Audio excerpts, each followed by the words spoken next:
Friends, this show is completely unrehearsed. The only part of it that can be done over is the announcements. Now, just a couple of minutes ago, we started filming it, and the announcer gave the title. Stop, world, I want to get on. And some woman shrieked at the title, and we had to do it over. I hope it appears that funny to you. I must tell you, first of all, about some things that happened to me. I was preaching not very long ago, and I noticed down in the front pew a mother with a 3 or 4 year old boy, and she was trying to keep him very quiet. But after I had talked for 15 minutes that must have seemed 15 hours to him, he tugged at his mother's sleeve, and he says, "Mommy, is it really that hard to get to heaven?"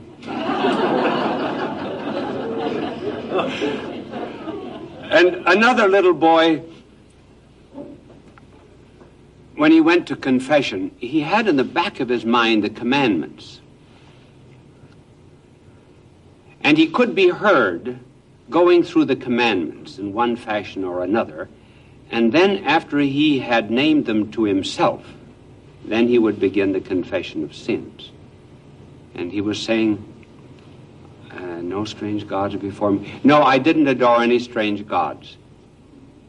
Thou shalt keep holy the name of the Lord. I cursed a couple of times, Father, and keep holy the Sabbath day. I went to Mass every Sunday.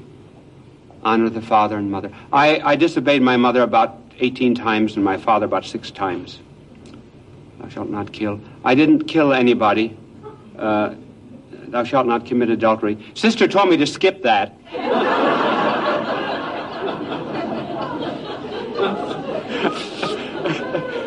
I remember going into one classroom and saying to a little boy, "Tell me what you have to do to get forgiveness of sins." He said, "You have to sin first." Well, you heard the title. The title was actually inspired by a show that was here on Broadway a few years ago. Stop, world, I want to get off. Now we're changing that to stop, world, I want to get on. Why are we changing it? Obviously, stop, world, I want to get off is because people are just sick of living. Our point is that perhaps never before were men so concerned with the world as they are at the present time. It has always been a concern, of course. Remember Shakespeare? All the world's a stage, and men and women merely actors. They have their exits and their entrances, and one man in his time plays many parts. Wordsworth, he was somewhat disgusted with it. The world is too much with us, late and soon. And I'm sure that Thomas Hood, if he had lived in our times, would have said, "Stop, world, I want to get off," because he wrote, "The world is a wilderness, and every tree bears the burden of our tears." Those are the old views.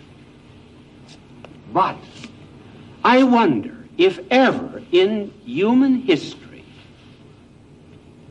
the world, I do not mean the spirit of the world, just the world itself and all that that word can mean, was ever so much the concern of hearts as at the present time.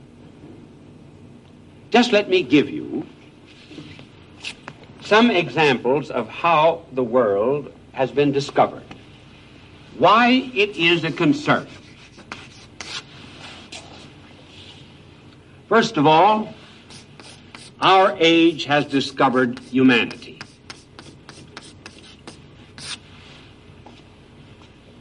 Humanity. The world is one. We're all born of one blood. We're very much concerned about the gap that exists between the rich nations and the poor nations. It burdens our consciences that by the year 2000, according to the UN, it will be necessary for Asia to have 4 times the amount of food it has at the present time. Latin America will have to have 4 times the amount of food as now, and Africa 3 times. So humanity concerns us. Then we have another interest in the world. We have the interest of science, technology. Our knowledge has probably increased more in the last 100 years than it did in, well, all previous history. It almost seems as if to our generation has been given the capacity to unlock all of the secrets of nature. Remember the poet who said, "I drew the bolt of nature's secrecies." One can imagine all the secrets of nature pouring out. So that we live in not just in a world of gadgetry, we live in this beautiful world of technology. And finally, the world has become our concern through what might be called world involvement. In other words, there is a fondness today for doing social work, helping the minorities, bettering the inner city, helping those that are socially disinherited. Young men and women are dedicated today, as they never have been, to all of these social causes. They want to be, as they say, involved in the world. I remember during the council, I was waiting one day for the bus that took us to the council, and I saw a street cleaner in front of the hotel where I was staying, and I went up to him and I said, "How long will you work today?" He said, 12 hours.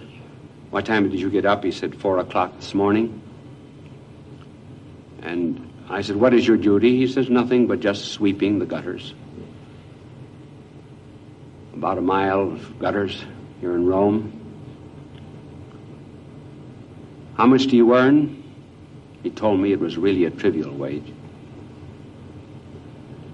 I said, "Tell me your philosophy of life." And he said, "You're going to the council, aren't you?" "Yes."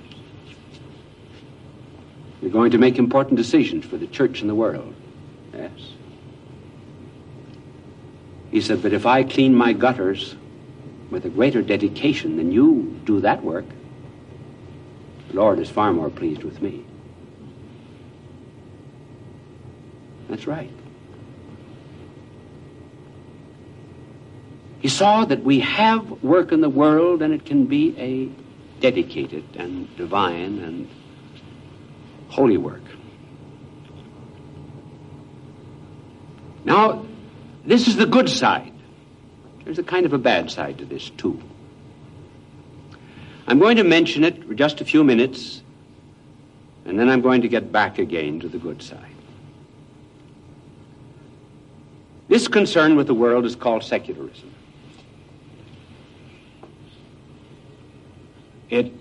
Its bad side is that some would like to do away with the divine and the sacred. We've had a series of thinkers in our day that believe that in order to uphold the world, one has to destroy the divine. That's one of the reasons, incidentally, for the God is dead movement. These poor thinkers believe that in order to make room for the world, you got to get rid of God.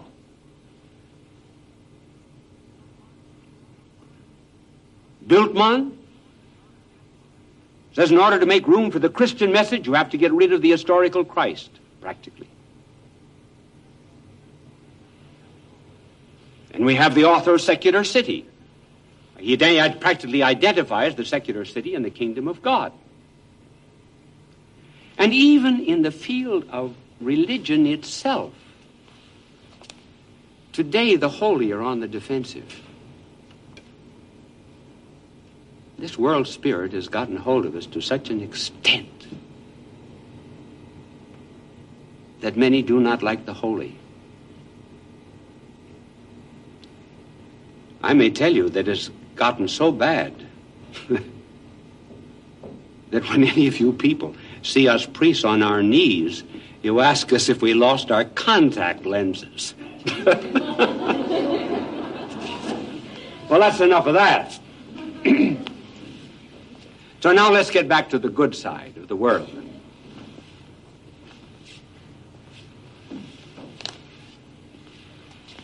These are great ideas. This spirit is magnificent. But who are most responsible for these ideas? Oh, secular-minded men?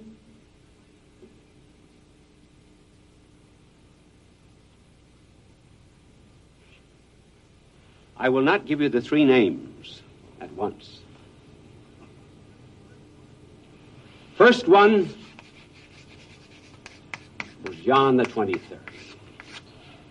Who did more for our love of humanity today than this man? Who?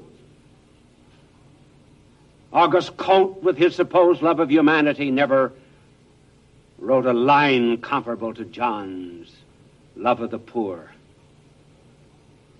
He opened the council, brought the world into it. Protestants, Orthodox, Buddhists, Hindus, communists, everyone was welcome. As one poor workman said about the Vatican one day, he's not interested in politics at all, except inasmuch as politics is related to us poor people. That's right.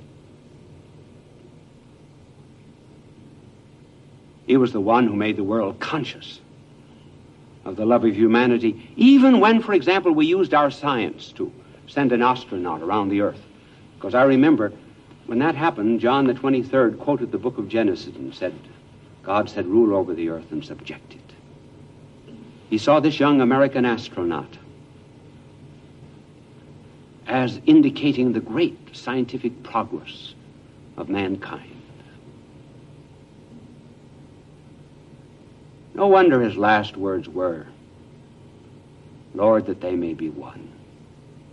And then that human side of John, great big fat man he could reach out those great arms of his almost like the fleshy columns of Bernini to bring all mankind within his grasp. One day he went into a prison, visited the prisoners, and as he passed one cell, he said, who's in there? The warden says, that's the death cell. That man in there killed his wife. John spoke to him from outside the bars. He wouldn't answer, Pope John. So Pope John said to the warden, let me in. The man faced the wall, would not turn around. John said to him, young man. Oh, yes, he said, what is he in here for? And the warden said, he killed his wife. John said, young man, I've never been married. But do you know that if I were married, I might have killed my wife, too? With that, the prisoner turned around and embraced John. This is the humanity that he taught us to love. Now let's go to science and the world of technology.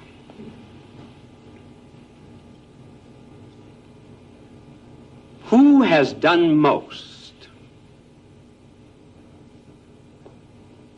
to elevate the dignity of science, to give it a new view of things, and almost to write a scientific genesis. Who? Teilhard de Chardin.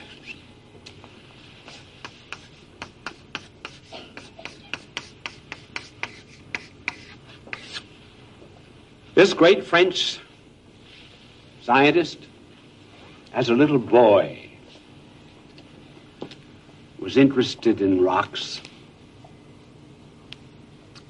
And he was interested in rocks somehow or other because he saw the creative hand of God inside of the rocks. He grew up with a great devotion to what was the favorite devotion of his mother, called the Heart of Christ, but he got quite beyond the pious conception of his mother. As he traveled around the world many times, excavated, dug, came up with prehistoric men, was inducted to into the great scientific academies of the world, there was one great notion that obsessed Teilhard. It was the notion of an arrow being directed toward its target. First of all, there has to be a mind that directs that arrow. And there has to be a target fixed before the arrow is ever shot. Let that arrow stand for the evolution of the universe. And he believed in the evolution of the universe. But it's working toward a target. And somewhere there was an archer that shot it. So Teilhard de Chardin saw the whole universe ablaze with Christ. All things were made by the power of his word. All things were for him.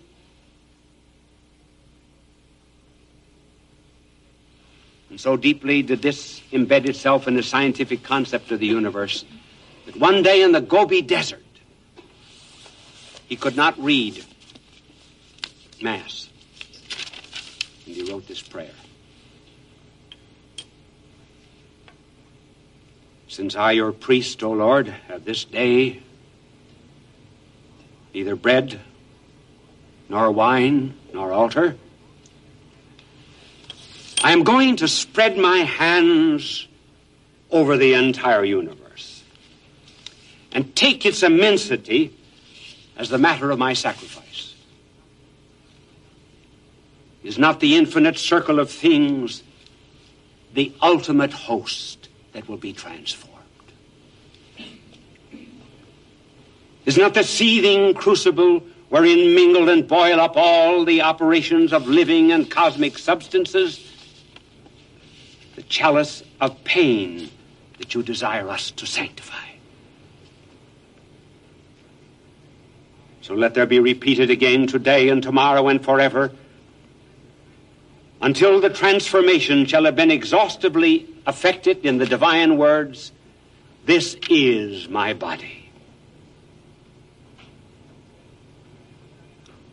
I wish I had other texts. Time, but I have only 4 minutes.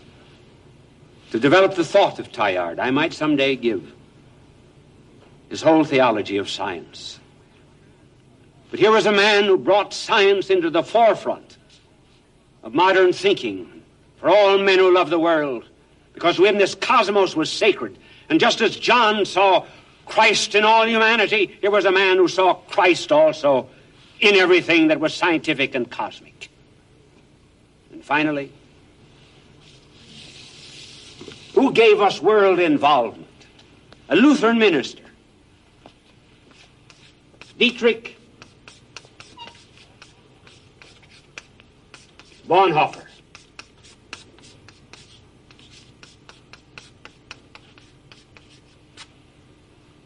Dietrich Bonhoeffer. A brilliant young man who said, I would hate to live to be 40, and he never did. Was invited here to America to give lectures. He said, this is not my place. With the Nazi persecution going on, I must go back again to Germany. He resisted the Nazis and was put in prison.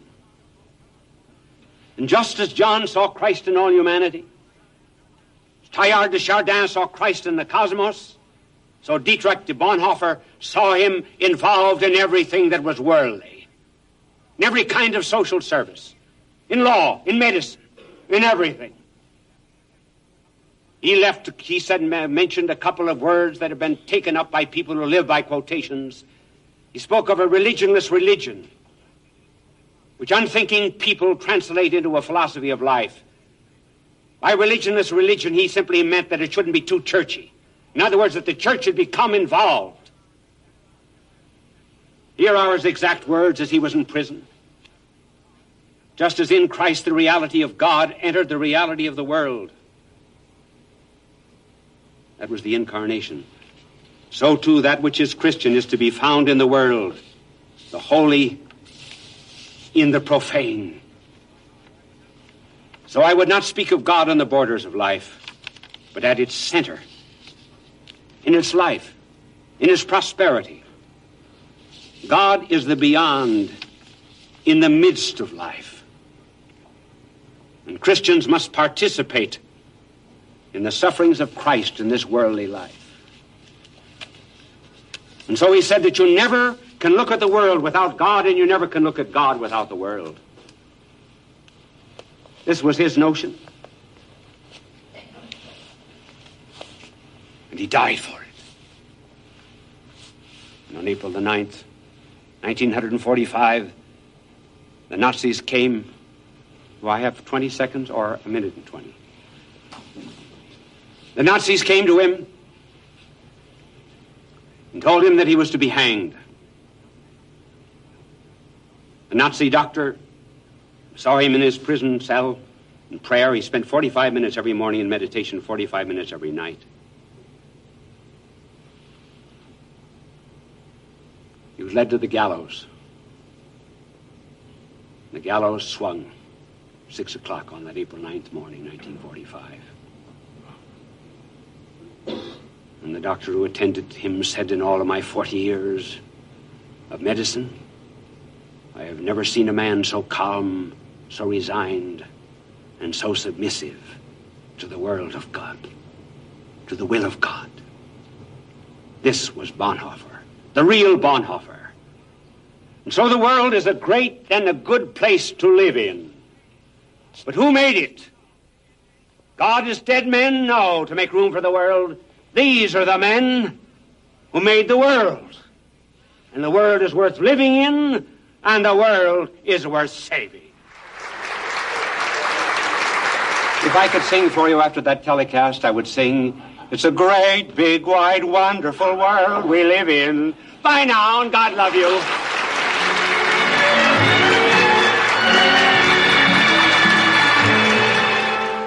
Fulton J. Sheen is indeed a man for all seasons. He walked a paced beat, allowing us to glimpse his nature and ponder its worth and to enjoy its presence. Bishop Sheen authored over 90 books. He broadcast countless radio and television programs and ministered in many parts of the world to people of every belief. As he said many times, it is not a unity of religion we plead for, but a unity of religious people. We may not be able to meet in the same pew, but we can meet on our knees. The bishop wrote 94 books, recorded countless radio shows, and appeared on hundreds of network and syndicated television programs. His legacy is a treasure of joy that transcends time and helps us to believe that truly life is worth living.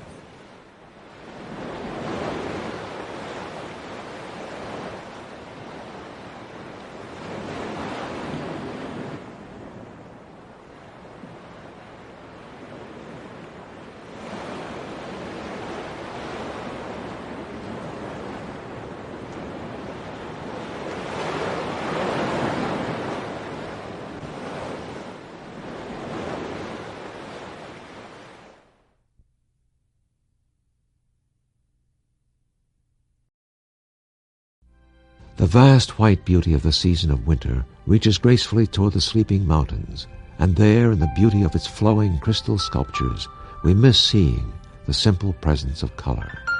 Even our warm, wild creatures know it's not easy finding green under a blanket of snow, but it's nice to have a friend to help you look. It is in this season of winter that we celebrate the Bethlehem birth of the child Jesus. Bishop Sheen says, "It was a breakthrough in time that changed our world, for we found a belief that is the love of the truth." Unbelief is dread of the truth about ourselves. That's unbelief. Faith is a willingness to face the truth about ourselves. And when we do, well, once that original dread is overcome and we admit the breakthrough, then we're changed. And then our mind is illumined, our will is strengthened, we have a great joy and happiness.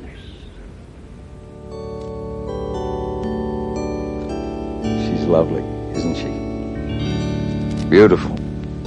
Hi there. I'm Cameron Mitchell, and I want to wish happy holidays to all of you.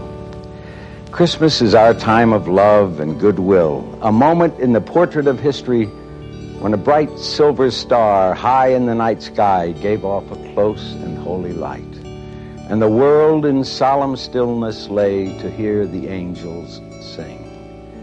Christmas is also a time of giving, and we've wrapped up a special present just for you, filled with hugs, kisses, joy, hope, and sunshine. It's a Christmas gift of love from a friend of yours, Fulton J. Sheen.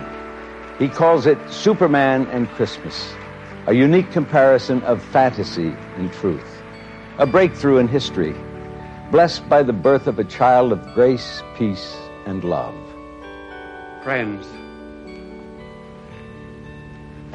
a mother told her little boy to go into the parlor and turn on television. He was distracting the mother. And he turned the dial, and he caught a picture of me on television. He ran out, said to his mother, "Ma, Superman." Well, here is Superman in a new costume with even a new title tonight, Superman and Christmas. What has Superman got to do with Christmas? You know what Superman does, Batman. And then these men, we have mother planets.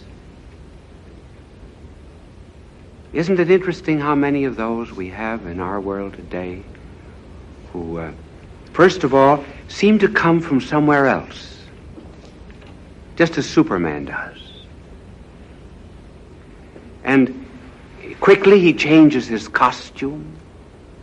He goes into a telephone booth or a closet, just as an ordinary mortal, and he puts on the form and the habit of Superman. And then once he's broke through with this great power of his, then he begins to do wonders. He relieves us in our afflictions, helps damsels in distress, defends those who have been persecuted, lover of the poor and the socially disinherited. And this intensely pleases the American people. Why is it that programs of this kind are so popular? I think there's a subconscious reason, almost an unconscious one. First of all, we know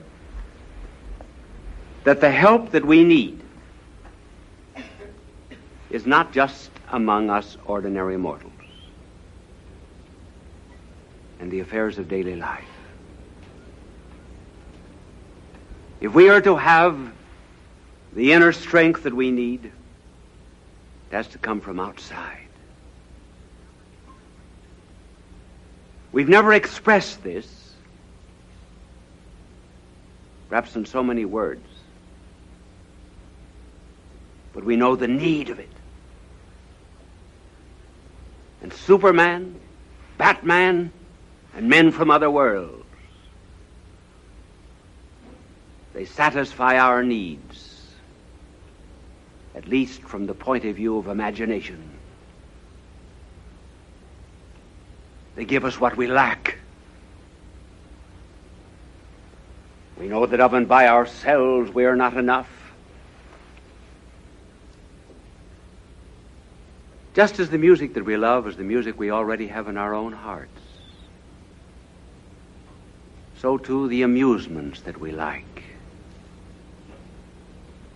are the unconscious expressions of hidden desires.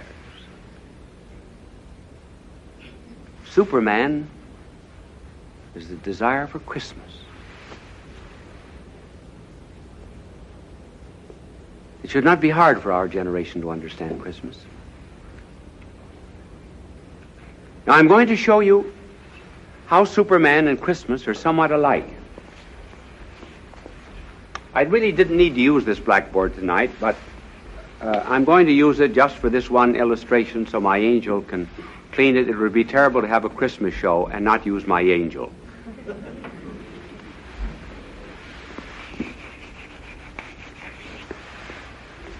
The Superman comes from outside. There's a kind of a breakthrough.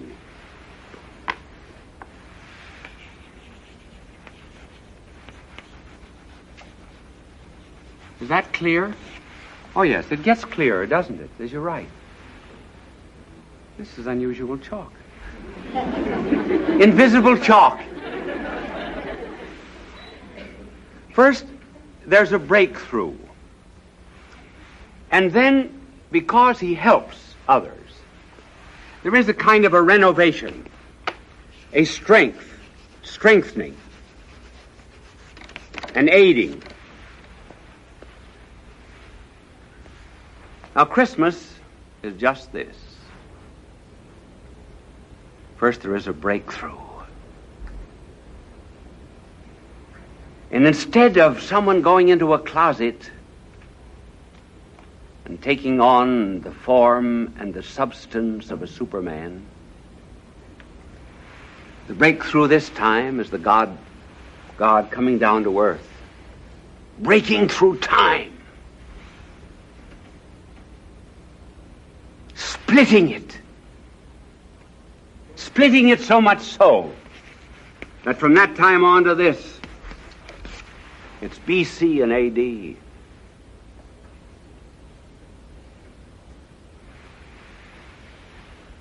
But there's this difference from Superman, and this is very important. Superman goes from weakness to power. The breakthrough of Christmas is from power to weakness. You saw the picture of the crib when the show began. Here is infinity and littleness. See, this isn't a man getting strong. This is a God becoming weak. He who made the world is in the world, even rejected by it.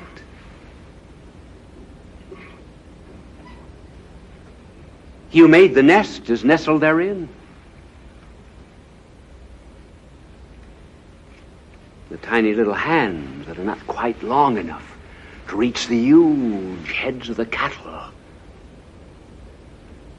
the hands that hold the reins, that steer the sun and moon and stars in their courses.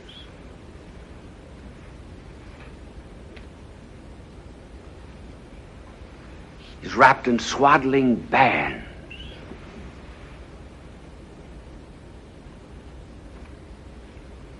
Divinity, enclosed, wrapped, confined, cabin, cribbed, helpless as a babe.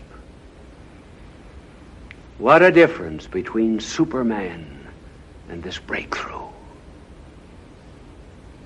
Not a manifestation of power to please the pride of man, but humility, to humble man's pride. This idea of a God becoming a man that you saw there in the crib is something that's very hard for us to realize. Just suppose you love dogs, and you were sorrowful for the way dogs were treated by some masters or neglected. And you had the power to dispossess yourself of your body. But you could do with your soul what you wanted. And you took that soul of yours and you put it into the body of a dog.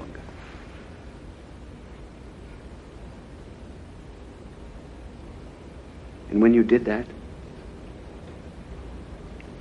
you would resolve, but rarely to exceed the limitations of that dog organism.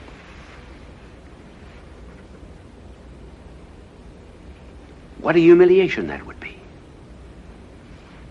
You know that you had a mind that could write poetry and that could study science and absorb literature and understand Dante and Aquinas, and yet here you were in the body of a dog. And then there would be another humiliation. And that other humiliation would be, because you went into the organism of a dog, you would have to associate with other dogs, knowing all the while that you were better, that you were a man.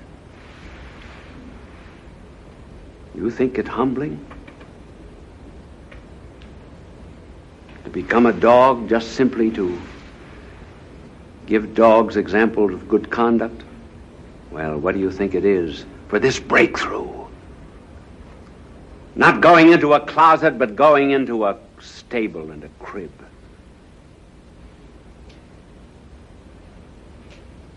Being bound with swaddling bands. That's the difference in the Superman. Weakness instead of power. And then the other difference is that Superman, when he comes to this earth of ours to do his wonders, only touches the environment. He touches what is outside of man. In other words, I've never seen chalk like that before. Angel, where did you get it?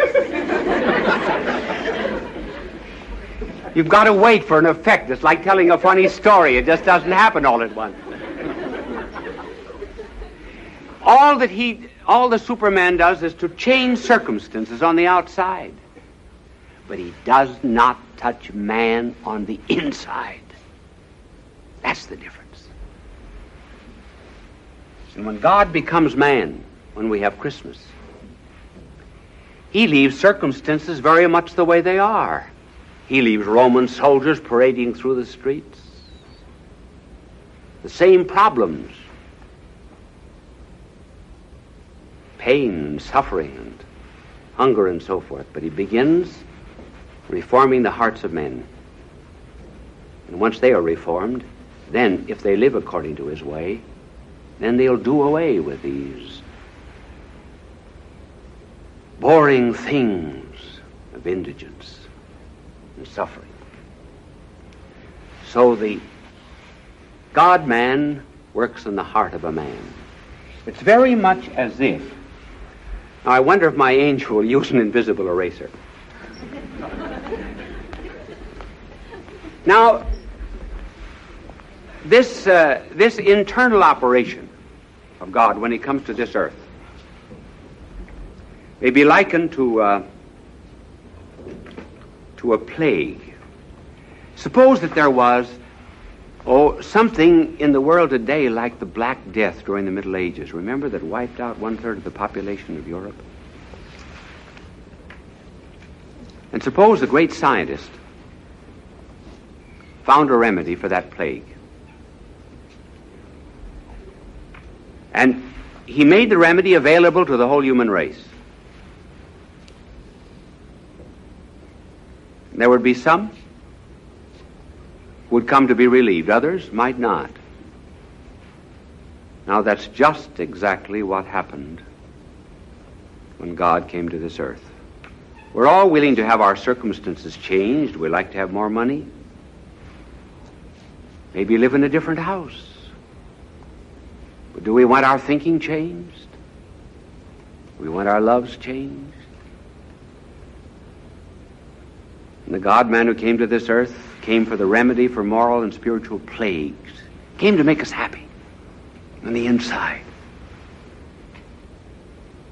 Not everyone wants it. He came into his own, and his own received him not. Now this is Christmas in terms of the Superman. Now let me reduce it to a concrete case. The breakthrough, how he operates through what we call his grace. It means an illumination of the intellect and a strengthening of character. I did a great deal of work in my life in Soho Square district of London, which is the international area of London. And in one church there, because I was an American, I had to get up early and read the first Mass. The English sleep late. Well, this was Christmas morning. Christmas. And that night there had been a heavy London fog. Believe me, our smogs here in New York are nothing compared to the fog of London. When I opened the door, a limp figure fell in. It was a young woman. She'd been asleep against the door. It was almost frozen. And I said, how did you happen to be here? She said, I don't know, Father. I said, oh, Father? Yes, she said, I used to be a Catholic, but not anymore. I said, how did you happen to be here? Well, she said, I don't know, I was a bit drunk. Well, I said, men often drink because they like the stuff, and women drink because they don't like something else. What didn't you like? Well, she said, I didn't like the three men, she says, that I was going with, and they were beginning to find it out. I was playing false to them. So I got drunk. What is your name? She told me her name, pointing to a billboard on the Cross and Blackwell Jam office building across the way. I said, is that your picture there? Yes, she says, I'm the leading lady in that musical comedy. Well, I went in, made her a cup of coffee, and I said, come back now this afternoon. And she said, I will come back on one condition. That you don't ask me to go to confession. I said, all right. She said, I want you to promise me faithfully that you will not ask me to go to confession. I said, I promise you faithfully not to ask you to go to confession. So she came back that afternoon before matinee, and I said, we have a Rembrandt and a Van Dyck in this church. Would you like to see them? She said, yes. So as we walked down the side aisle, we passed the confessional box. I pushed her in.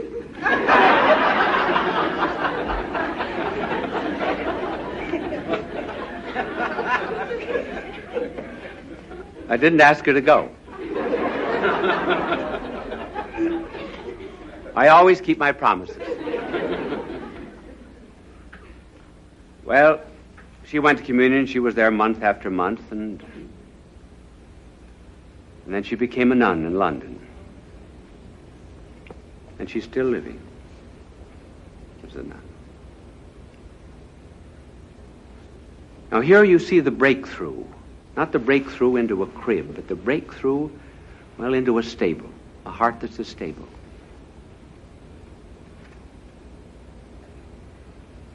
And then when the breakthrough happened, there was a change.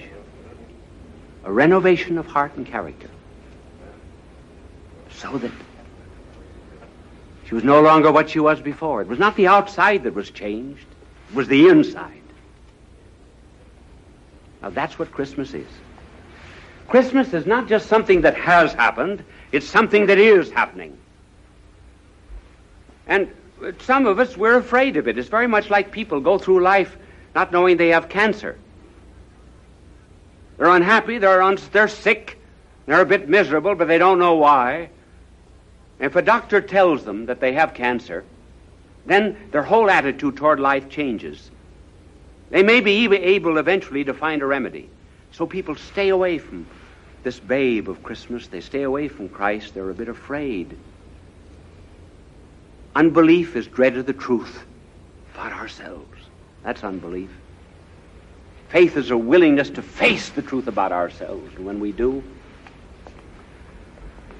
well, once that original dread is overcome and we admit the breakthrough, then we're changed. And then our mind is illumined, our will is strengthened, we have a great joy and happiness. So I say, therefore, it's hard for some people to accept Christmas. But I'm going to give you a tip, because I'm talking to everybody. I always do on television. If you do not want to start there, in that stable, with a full recognition of that breakthrough, I will tell you where to start.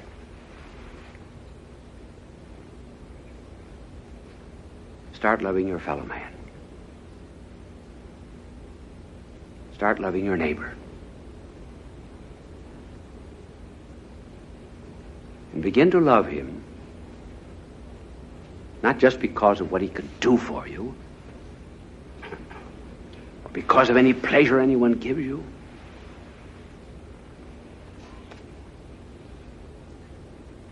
but just love him as a fellow man, and then eventually you begin to see that he's a creature of God. The only unhappy people in this world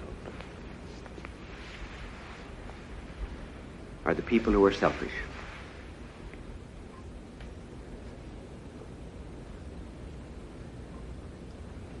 And I have known in this world some people who just loved humanity. Won't you begin to love really and truly? Please do that for me, and you will eventually come to know the true meaning of Christmas. Then you'll have a Merry Christmas.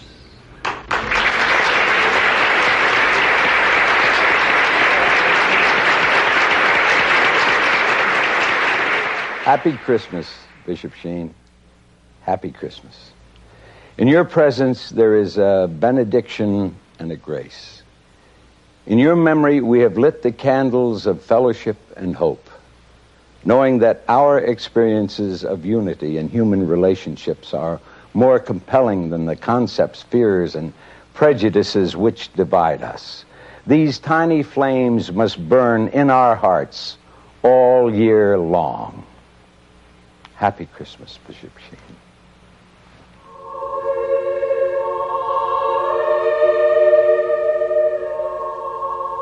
Bye now, and God love you.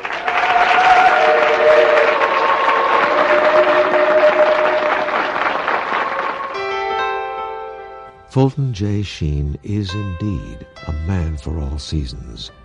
He walked a paced beat, allowing us to glimpse his nature and ponder its worth and to enjoy its presence. Bishop Sheen authored over 90 books. He broadcast countless radio and television programs and ministered in many parts of the world to people of every belief. As he said many times, it is not a unity of religion we plead for, but a unity of religious people. We may not be able to meet in the same pew, but we can meet on our knees. The bishop wrote 94 books, recorded countless radio shows, and appeared on hundreds of network and syndicated television programs. His legacy is a treasure of joy that transcends time and helps us to believe that truly life is worth living.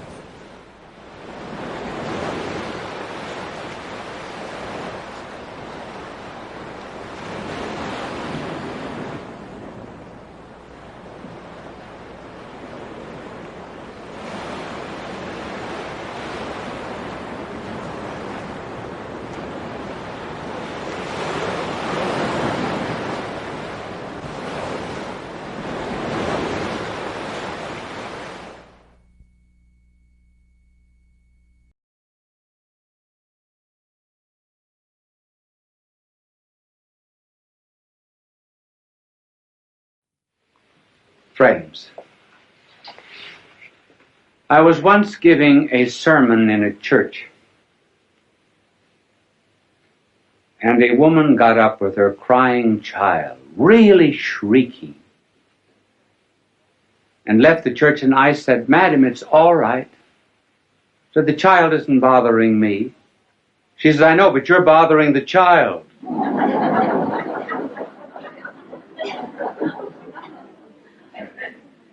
And I was giving a talk in Canada once on a Sunday, and I noticed that in the theater there were a number of people, men, taking up a collection. And when they finally came up to the front row, where I could see them very well, I leaned over and I said to one of them, I said, "What's the idea of taking up a collection during this lecture?" He said, "To get better speakers for next year."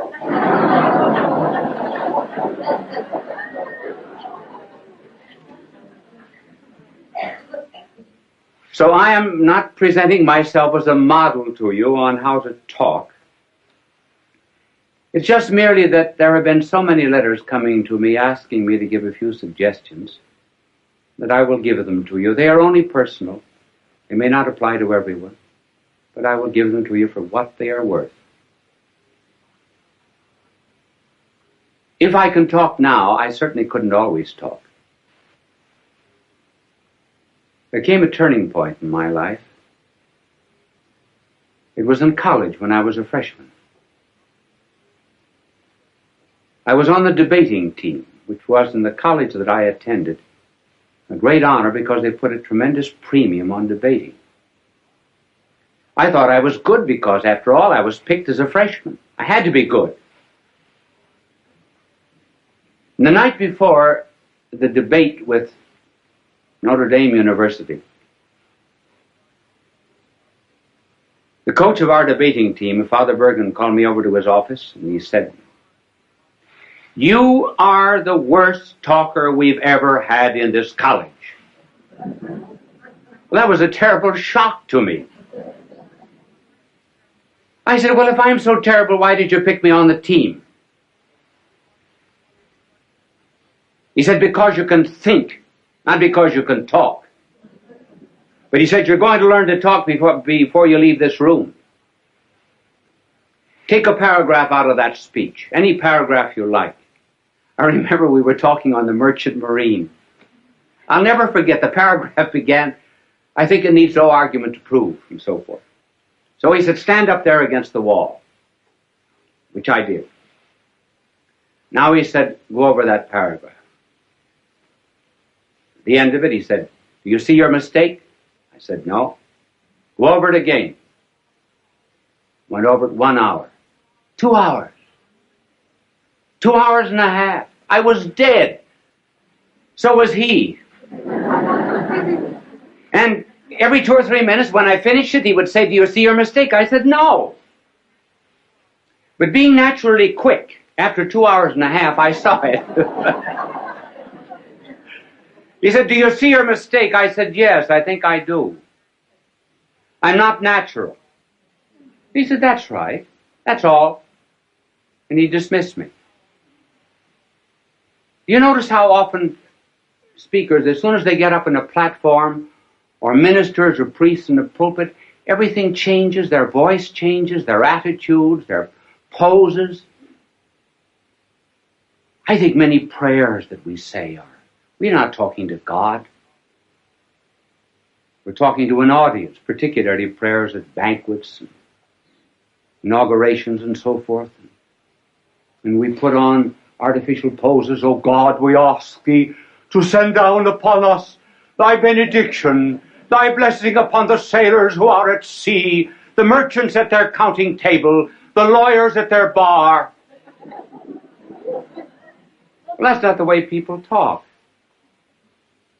So, being natural and preparing a talk, what would be some suggestions?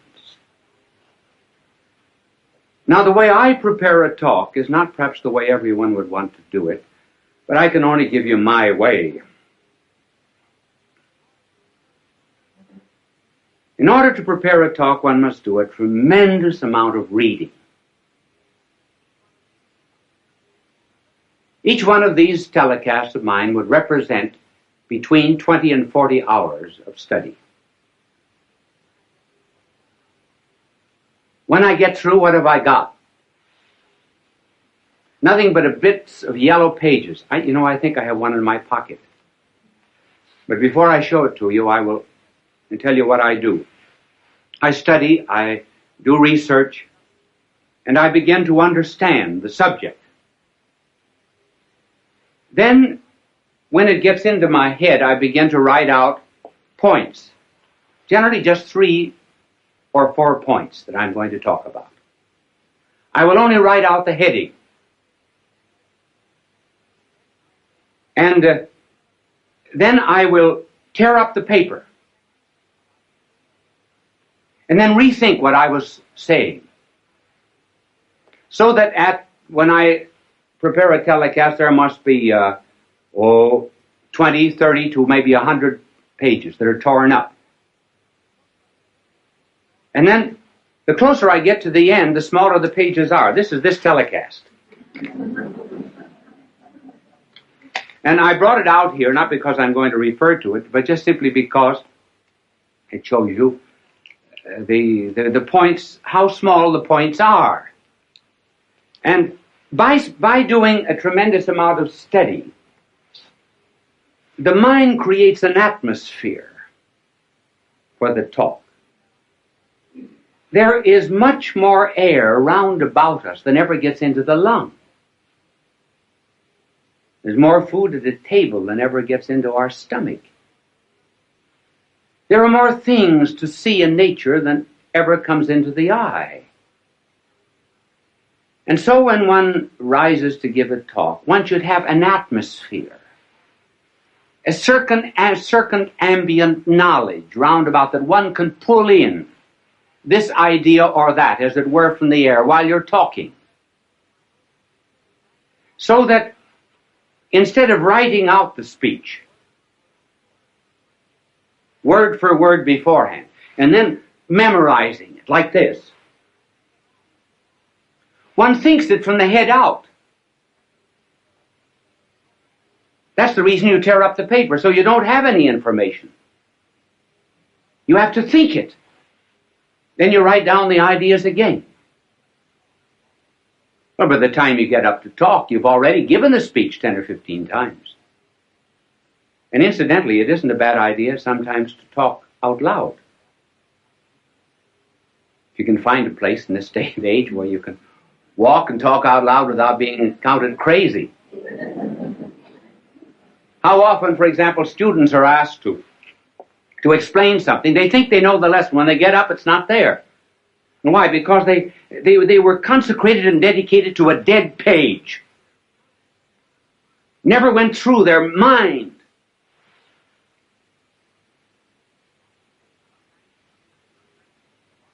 Sometimes teachers are just textbooks wired for sound. And studying is nothing but what is in print, passing from the mind of the book to the notebook of the teacher, or rather from the notebook of the teacher to the notebook of the student, without passing through the mind of either. Now, this method of preparation is hard. It's very much easier to write something out and then to learn it than to do it this way. Sometimes if you do not feel well when you're giving a telecast or a lecture, thoughts do not come. You cannot always recall exactly what you had in your mind. But at any rate, there's a spontaneity. That's what people like. Even the mistakes you make. Now, one of the reasons, for example, why people like to have me draw is because everybody in the audience can draw better than I can. They feel they're far superior, and rightly so. So if I make a mistake in talking, fine. That's good. They say, I could do it just as well as that. And they can. This method, while it's harder and is a wonderful preparation for for absorbing knowledge has difficulties. One difficulty is that there are some people who give speeches who must write them out. For example, the President of the United States has to have his speeches written because every word is important. Then, too, there are some things that are not worth learning. John Barrymore, for example, would commit all the lines of Shakespeare by heart. But when he played in comedies and cheap movies and so forth, he absolutely refused to learn anything. He wanted helps outside. Now that's why people on television have to have aids that are outside. I do not use any kind of aid on the outside. If I read anything, I have it written out. Now there are two main props that are used in television. And the first prop is what is called an idiot card. An idiot card is something that is written out so that you'll not forget it. Now just suppose I were teaching you mathematics. Now I would be reading off this idiot card. And I would say to this vast television audience, 2 plus 2 equals 4. 2 plus 1 equals 3. 3 plus 3 equals 6. See, I don't forget it that way. Wonderful, isn't it? Now, you can...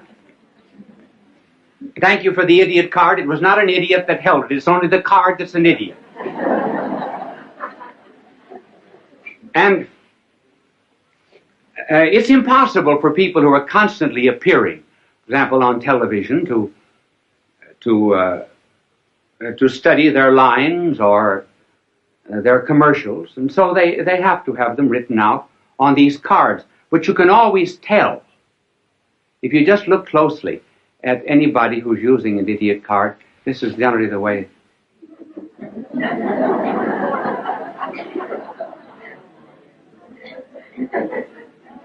So do not be hard on them. If I were saying something that was not worth committing to study, I certainly would use one too. Now there's another prop which is better. And that is what is called a teleprompter. And a teleprompter will have a whole speech on it. For example, when you hear people giving speeches on television, 999 out of 1,000 are using a teleprompter if they do not have the paper before them. Many of the commercials which you hear are written on teleprompters. And a teleprompter rolls. Now, I was watching a television show once where the teleprompter got caught. And that's kind of hard. Now, for example, if I were using a teleprompter and I didn't know my lines, now this is exactly what I would have written out. My name is Bishop Fulton J. Sheen. My address is 366 Fifth Avenue, New York. See, then I don't forget. Now, this is the teleprompter. These are some of the aids that are used in television, and television simply could not exist without them. And they are helpful, too, simply because one is apt to forget. Many times, you're standing before a television camera, momentarily I can't think of the next point. Well, I'll throw in a story or something till it comes back to me. You don't know it, but I do. I don't get too embarrassed. I don't get flustered because I can't remember it. I remember I was giving a talk once in Ireland at the Eucharistic Congress. I've forgotten when it was, a long time ago. If there was ever a time in my life I wanted to do well, it was then. And I was reciting a poem that I know just as well as I know the Our Father. It was a poem written by an Irishman, Joseph Mary Plunkett. And the poem was, I see his blood upon the rose, and in the stars, the glory of his eyes.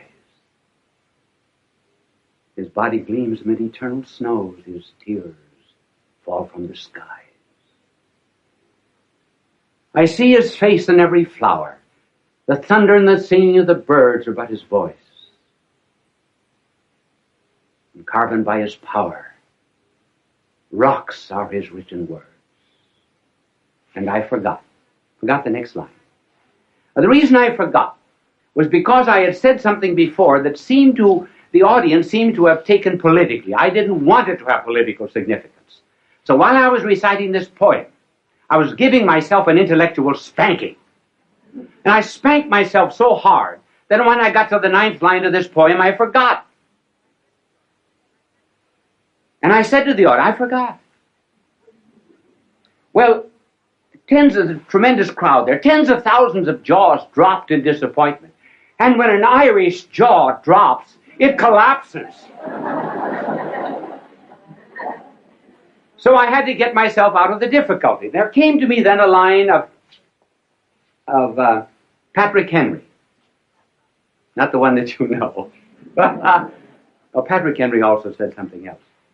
He said, when you're in difficulty in an oration, throw yourself into the middle of a sentence and trust to God Almighty to get you to the other end. And so I began. I didn't know what I was going to say, but I started. I said, I'm glad I forgot. So I didn't know how I was going to continue, so I started again. If I had ever wished to have forgotten anything, so I thought I'd give myself another jump on the springing board. If I had ever prayed to have forgotten anything, I should have prayed to have forgotten these lines of Joseph Mary Plunkett.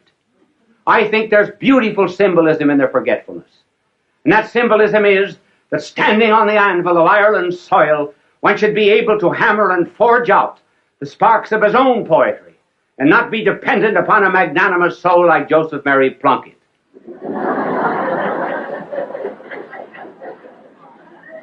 I got no credit for it afterwards because the audience said that was a great trick, pretending you forgot.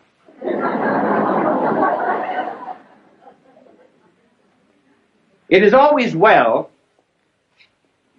to be prepared for such unexpected moments when you do forget.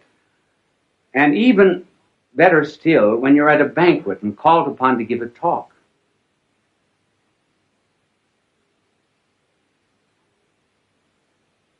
And you have to begin with something that is not too heavy. In fact, one should always begin with something that's not too heavy. For example, you just simply cannot begin a speech by saying, ladies and gentlemen, accipitur frontalis, the convoluted convolutions, the metaphorical ubiquiliarum pelviarum. That's a little too serious. You have to start with something that's common to the audience. Now, I think the best story of all for being called upon to talk without preparation and unexpectedly was the delightful story of G.K. Chesterton. He was called on and he said, during the days of the persecution of the Christians, 2 Christians were out in the Colosseum.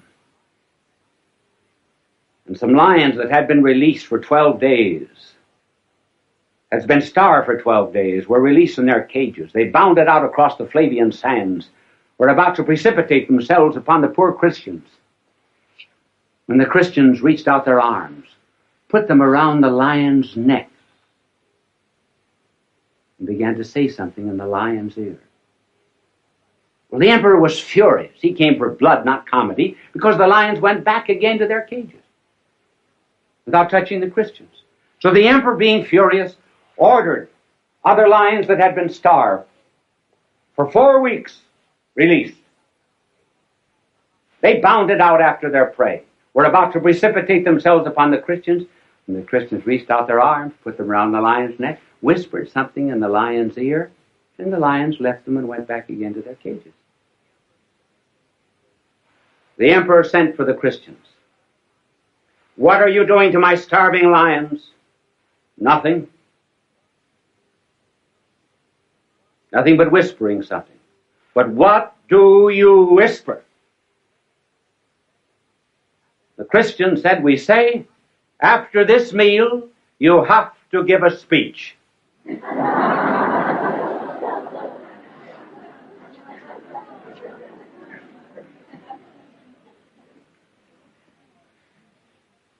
So a preparation is the most important part of the talk. And then as regards delivery,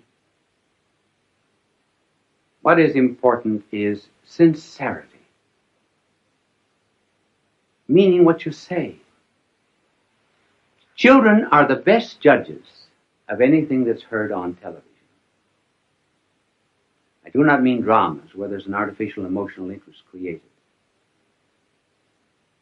But children who may not understand what is being said, they know whether the speaker is sincere or not. Incidentally, that's a good word, sincere.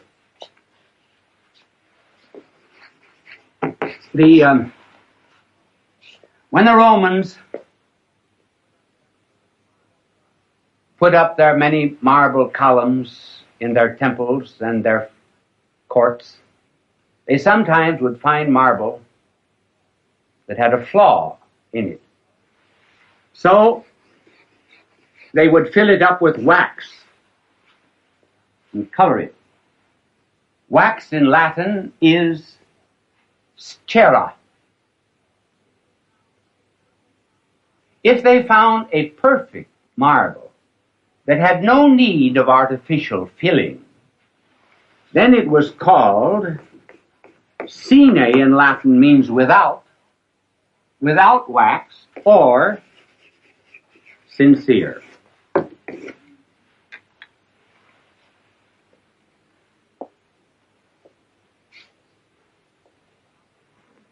This is about the only suggestion that I would give for delivery. One just simply feels what's in his heart, that's all. Out of the abundance of the heart, the mouth speaketh. And one must not be too long. It's always better to have an audience say, I wished he talked longer, than to have them say, he had 3 good chances to quit.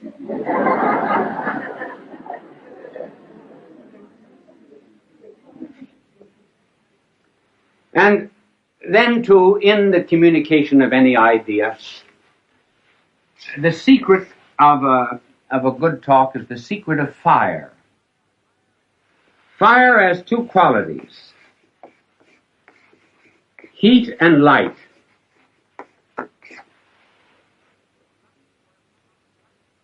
The light corresponds to the truth. The heat corresponds to the zeal, to the passion, to the fire.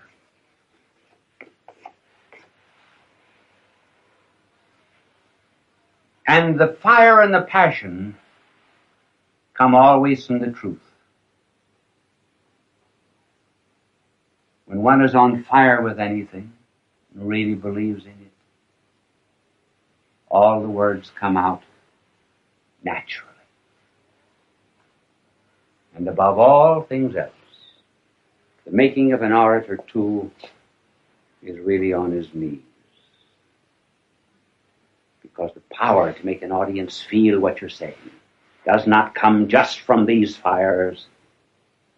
It comes from fires that have been stolen from heaven and given to the speaker. This is influence. This is power. Fulton J. Sheen is indeed a man for all seasons. He walked a paced beat, allowing us to glimpse his nature and ponder its worth and to enjoy its presence. Bishop Sheen authored over 90 books. He broadcast countless radio and television programs and ministered in many parts of the world to people of every belief. As he said many times, it is not a unity of religion we plead for, but a unity of religious people. We may not be able to meet in the same pew, but we can meet on our knees. The bishop wrote 94 books, recorded countless radio shows, and appeared on hundreds of network and syndicated television programs. His legacy is a treasure of joy that transcends time and helps us to believe that truly life is worth living.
That camera has one eye out, only one little red light there. It's all right, don't...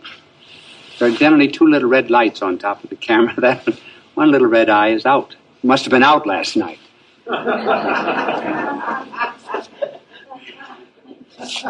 The subject of this telecast is patriotism. I will give you the meaning of the title in a moment. This is a story about patriotism in the year 2024. A woman was elected President of the United States. The reporters approached the husband and said, "How do you feel about the election?" He said, "I regret that I have only one wife to give to my country."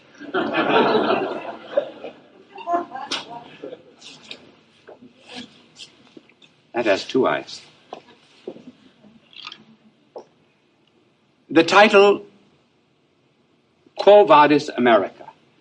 I am giving this title, writing it down, for the sake of only 3 of you in the entire audience in the United States. Only 3. For the 3 of you who do not know Latin. Quo Vadis America. If you have ever been to Rome, you may have visited a chapel just outside of Rome. It was erected over a spot where, according to legend,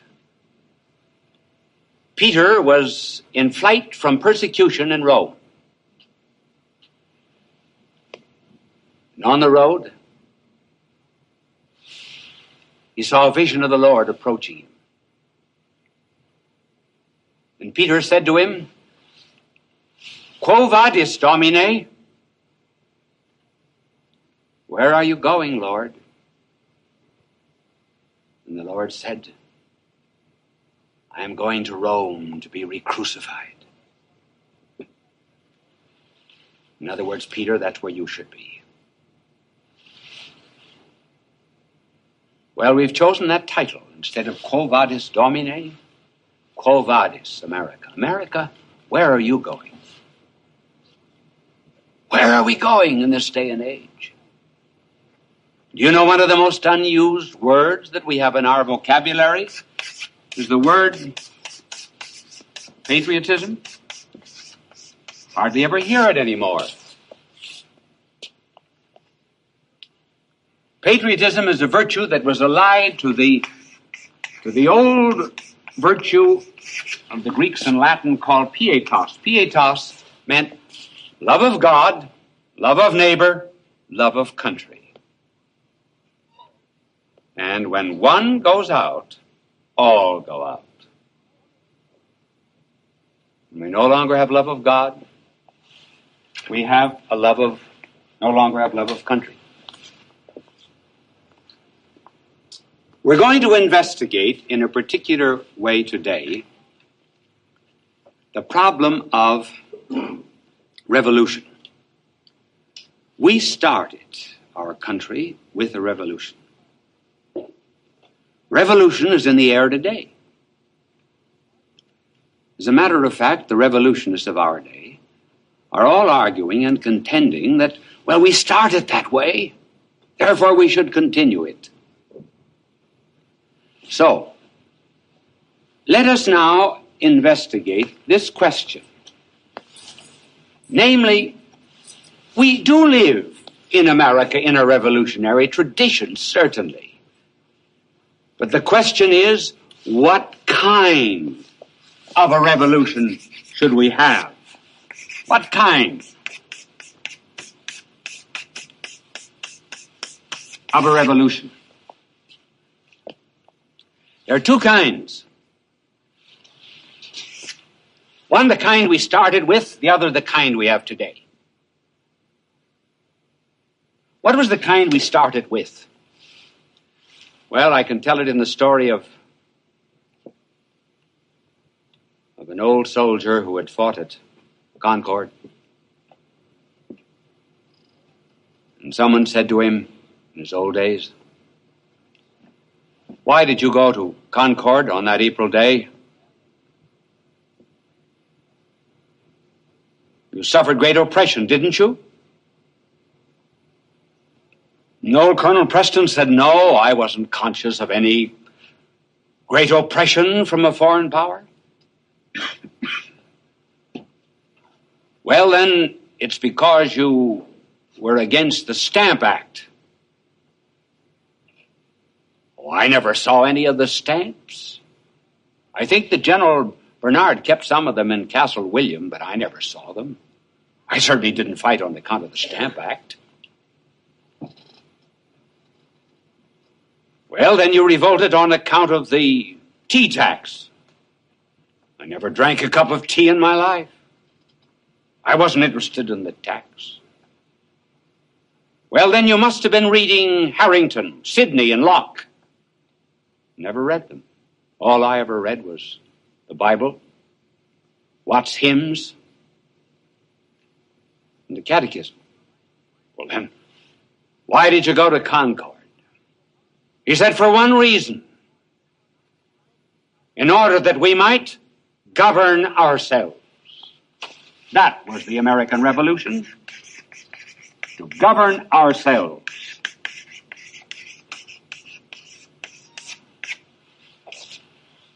Now, what's the revolution of today? What's its nature?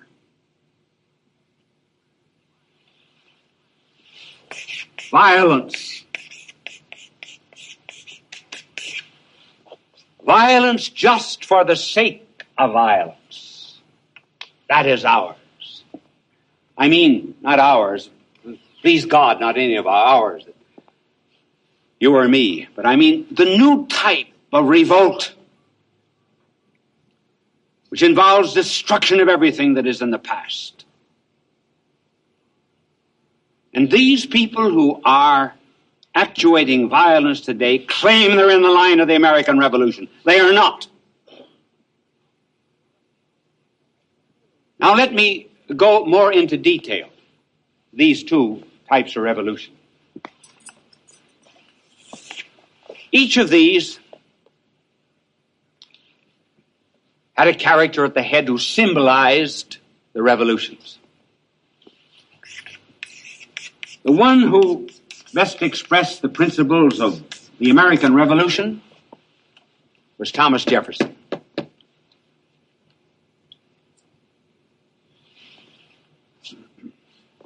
Thomas Jefferson is the antecedent of all Americans today who believe in self-government.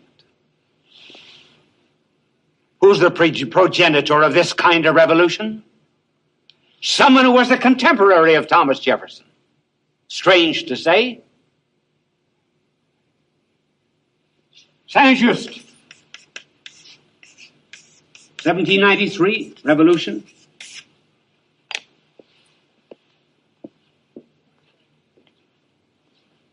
Saint-Just, and all who were associated with him in that revolution. Now let me tell you the difference between the two. And here we'll have a review really in pietas and in patriotism. And I will first of all describe what Jefferson taught us, what we believe, what are the conditions of the preservation of our country. Then I will give you Saint-Just, who holds exactly the same thing that the violent revolutionists of today hold in our country. They may not know that they are adopting his principles, but they are. Thomas Jefferson probably knew Saint-Just. They were in Paris together. But in order to do our American Constitution, Thomas Jefferson had to repudiate all of the principles of Saint-Just, whether he knew Saint-Just or not.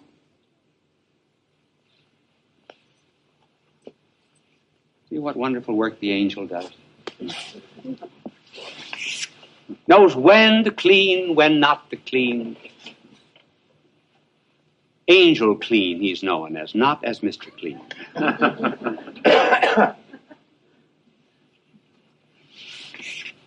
Let's review the principles upon which our democracy was founded. Then let's review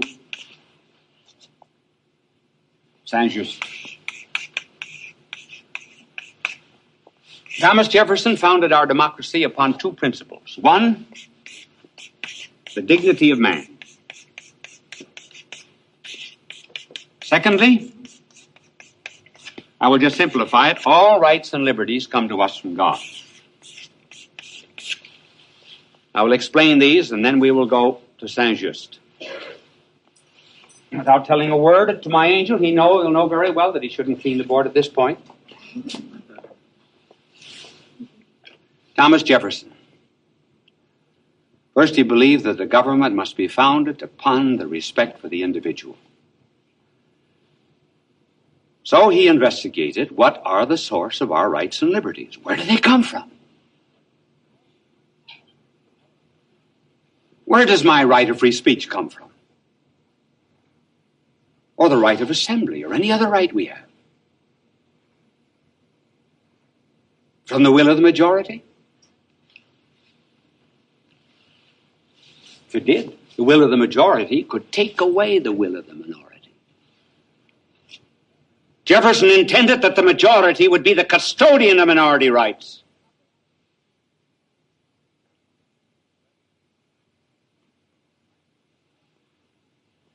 The rights and liberties come from the federal government?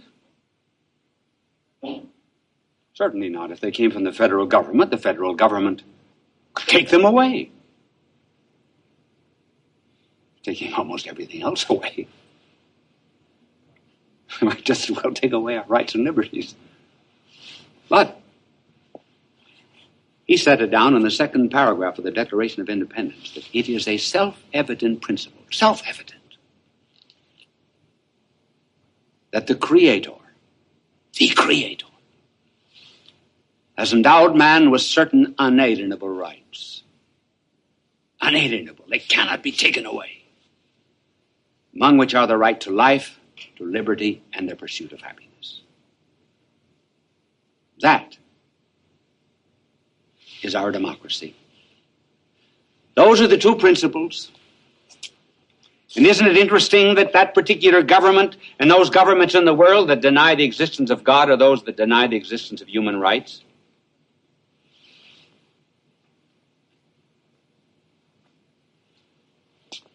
Now, let's go to Saint-Just. What is Saint-Just? And along with him, Royer. What was their principle? Their principle was that in order to make people pass through a certain door,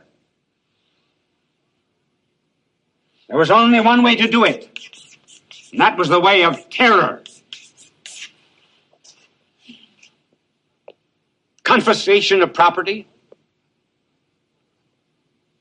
and the destruction of rights and liberties.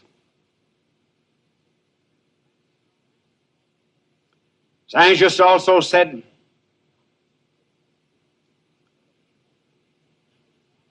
a people can be taught to save themselves only by violence.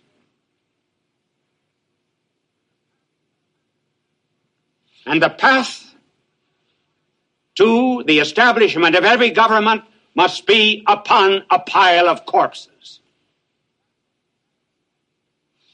That was the thing that Jefferson had to fight against when he wrote the Declaration of Independence. He knew it. Wasn't anything new. I'm bringing it up now to remind you that we're going through exactly that same crisis now that Jefferson faced. That our country today has to choose once more between Jefferson and Saint-Just.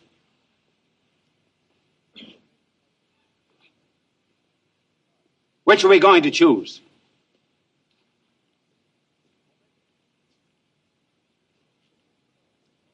We're familiar enough with the principles of Jefferson.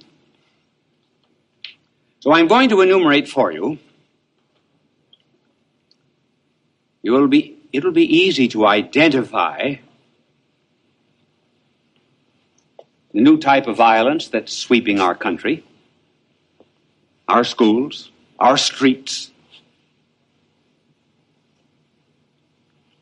And I'm going to describe three characteristics. The first characteristic of the new violence of our day is what we will call elitism. Now, this word, I don't know whether it exists or not, but it's the only way that I can describe it. It's taken from the word elite.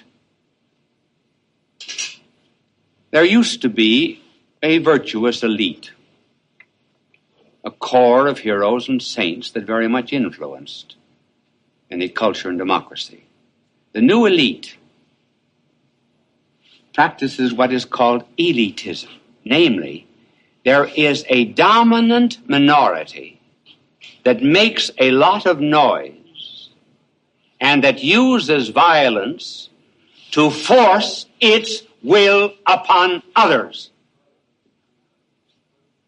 They're revolutionists without a program. They have no flag. They only know what they're against. They do not know what they're for. And taking some words out of Toynbee, they're made up of two groups. Toynbee said the first group was conqueror. I would call one of the groups the man with the bullhorn. He's always the leader. You just watch in any violent group today that follows the principle of Saint-Just, what's the man with the bullhorn? He's the leader of that revolt. Secondly, there are the hangmen, the kind that will rifle desks, destroy property, burn homes, do anything to enforce their will. And then there are the wastrels, the group that just profit from violence, confiscate property to be in on the violence. That's the first group. I have 6 minutes and 7 seconds. So be patient. You'll have to wait about 6 minutes for a commercial, let me tell you, too. Second, mysticism. This is another new characteristic of the revolution. Mysticism is a term that belongs to religion. It doesn't belong, actually, in the field of politics, but it's been transposed to politics. Now, what was mysticism? Mysticism was it could best be expressed in the mysticism of John of the Cross. Todo y nada. In other words, God or nothing. Now, you give yourself to God completely, or else you give nothing.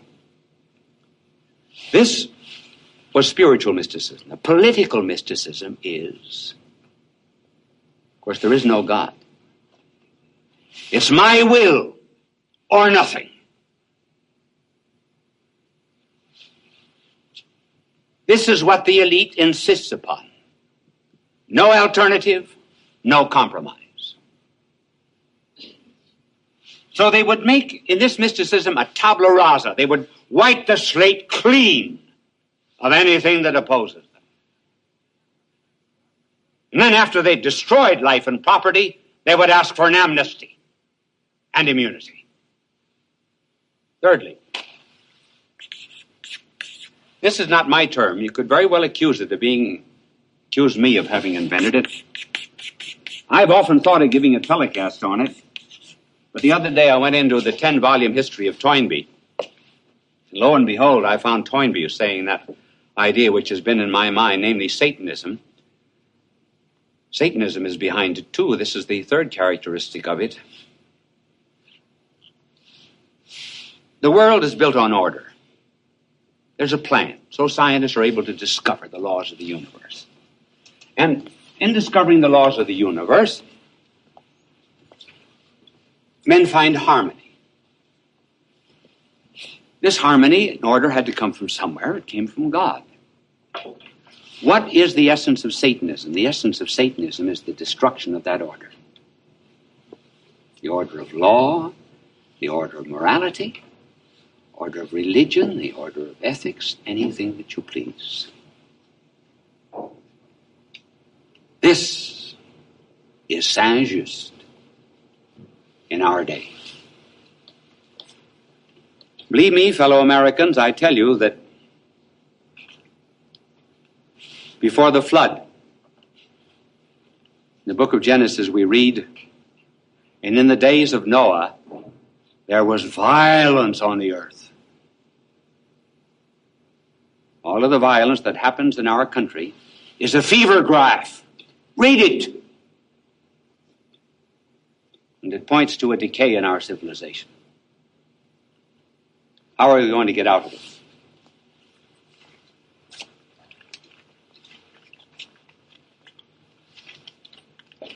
The reason I'm hesitating here is just because there's so many ideas that I have to choose in the few minutes that are left which one to give you. I tell you one thing that we have to do. We have to realize maybe why the eagle is our national symbol. The eagle always builds its nest high in the mountain crevices. When the young are hatched, the eagle pushes its young over the nest. And they fly down to what to eaglet eyes must seem like sudden death. And just before the young eagle crashes, the mother eagle swoops down from its nest, down to the abyss, and catches the young, and then flies up into the sky, swoops from out it again, and repeats the process until the bird has learned to fly. Moses saw that, and he wrote, "As the eagle stirs among the young, so does God stir among the nations." Maybe God is stirring us, bringing us to the brink of danger, in order that we might begin to examine ourselves and restore Jefferson, the dignity of man, and a belief in God. Our nation is too full of those that are crying down. Down with the universities, down with schools, down with the churches, down with teachers, down with government, down with the police. Can you build anything down? You cannot. Certainly time in our nation to change our words. And let's begin now to use the word up. Up from all of this filth. Up from this violence. Up from this indifference of courts. Up, up to the hid battlements of eternity, up to God.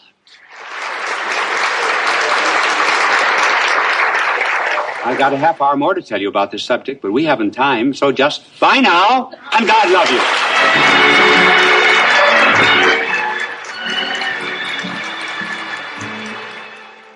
Fulton J. Sheen is indeed a man for all seasons.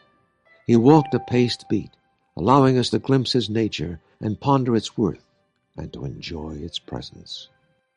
Bishop Sheen authored over 90 books. He broadcast countless radio and television programs and ministered in many parts of the world to people of every belief. As he said many times, it is not a unity of religion we plead for, but a unity of religious people. We may not be able to meet in the same pew, but we can meet on our knees. The bishop wrote 94 books, recorded countless radio shows, and appeared on hundreds of network and syndicated television programs.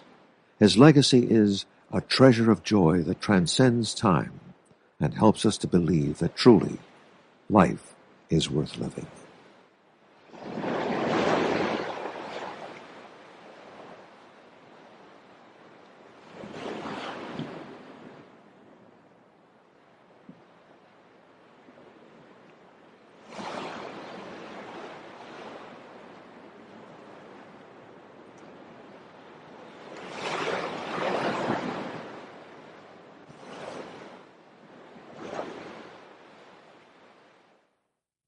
Today, I'm here with Al Smith, who's been a part of the Fulton Sheen canonization team for over 10 years. Could you share with us an update on his process for beatification? Right. Yeah.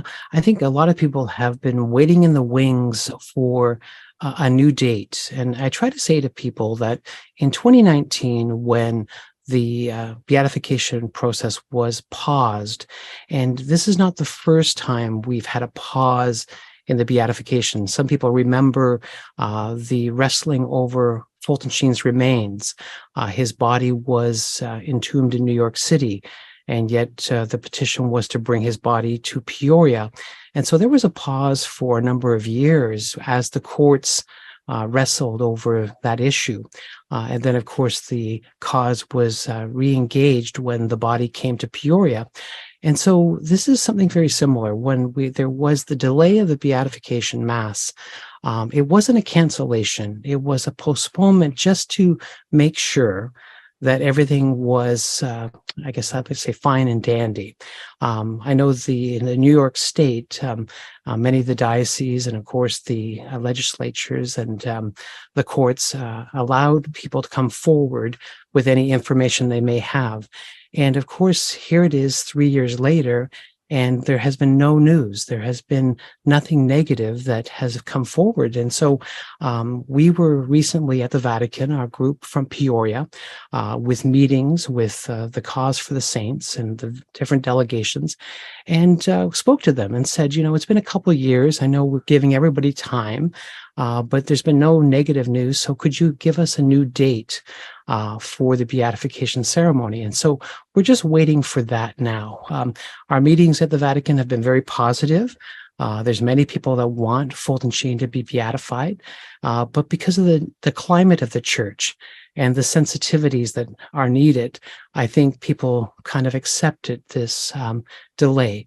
I did a previous video where there was a extension of the statute of limitations that would allow people to come forth if they knew of Sheen or his cover-up or anything like that. And that ended last year. You have not heard anything from any lawyers or city or, I guess, legislative personnel to say, okay, Sheen was involved in this cover-up, so, he shouldn't be beatified, anything like that. Could you go into more of those details? Right. Yeah, there has been no news like that. Of course, being on the board of directors for Sheen's cause for canonization, there was a lot of the, we call it vetting, where they did the investigations into his years in Rochester, his years as an auxiliary bishop in New York, going through his writings. I know that, again, the Bishop of Peoria took the time to, I'd like to say, collect his writings and all of his videos, and they sent them to the Vatican for a scrutiny. So there was all this time that the Vatican had to check into Fulton Sheen's life. They read the letters of testimony that were sent. They went and watched the videos and read the books, and of course found no error in his writings or teachings. And in fact, in 2012, Pope Emeritus Benedict XVI, God rest his soul, declared Fulton Sheen venerable. So there is right there a saying from the Vatican. His writings and what he said and his character are just to be venerated, to be imitated. So there is something there. But also, too, the Vatican did look at his track record of his work in New York as an auxiliary, his work in Rochester, and everything was scrutinized. There was always, with every diocese, priests that bring them a little bit of trouble and grief, and those cases, and they were handled well. And so the Vatican had already looked at Sheen's record in Rochester. And again, this is why we said all along to say, why the concern? Because it was scrutinized already. So again, we sometimes wonder if there's a bit of politics in the church, and I think many of our viewers would agree.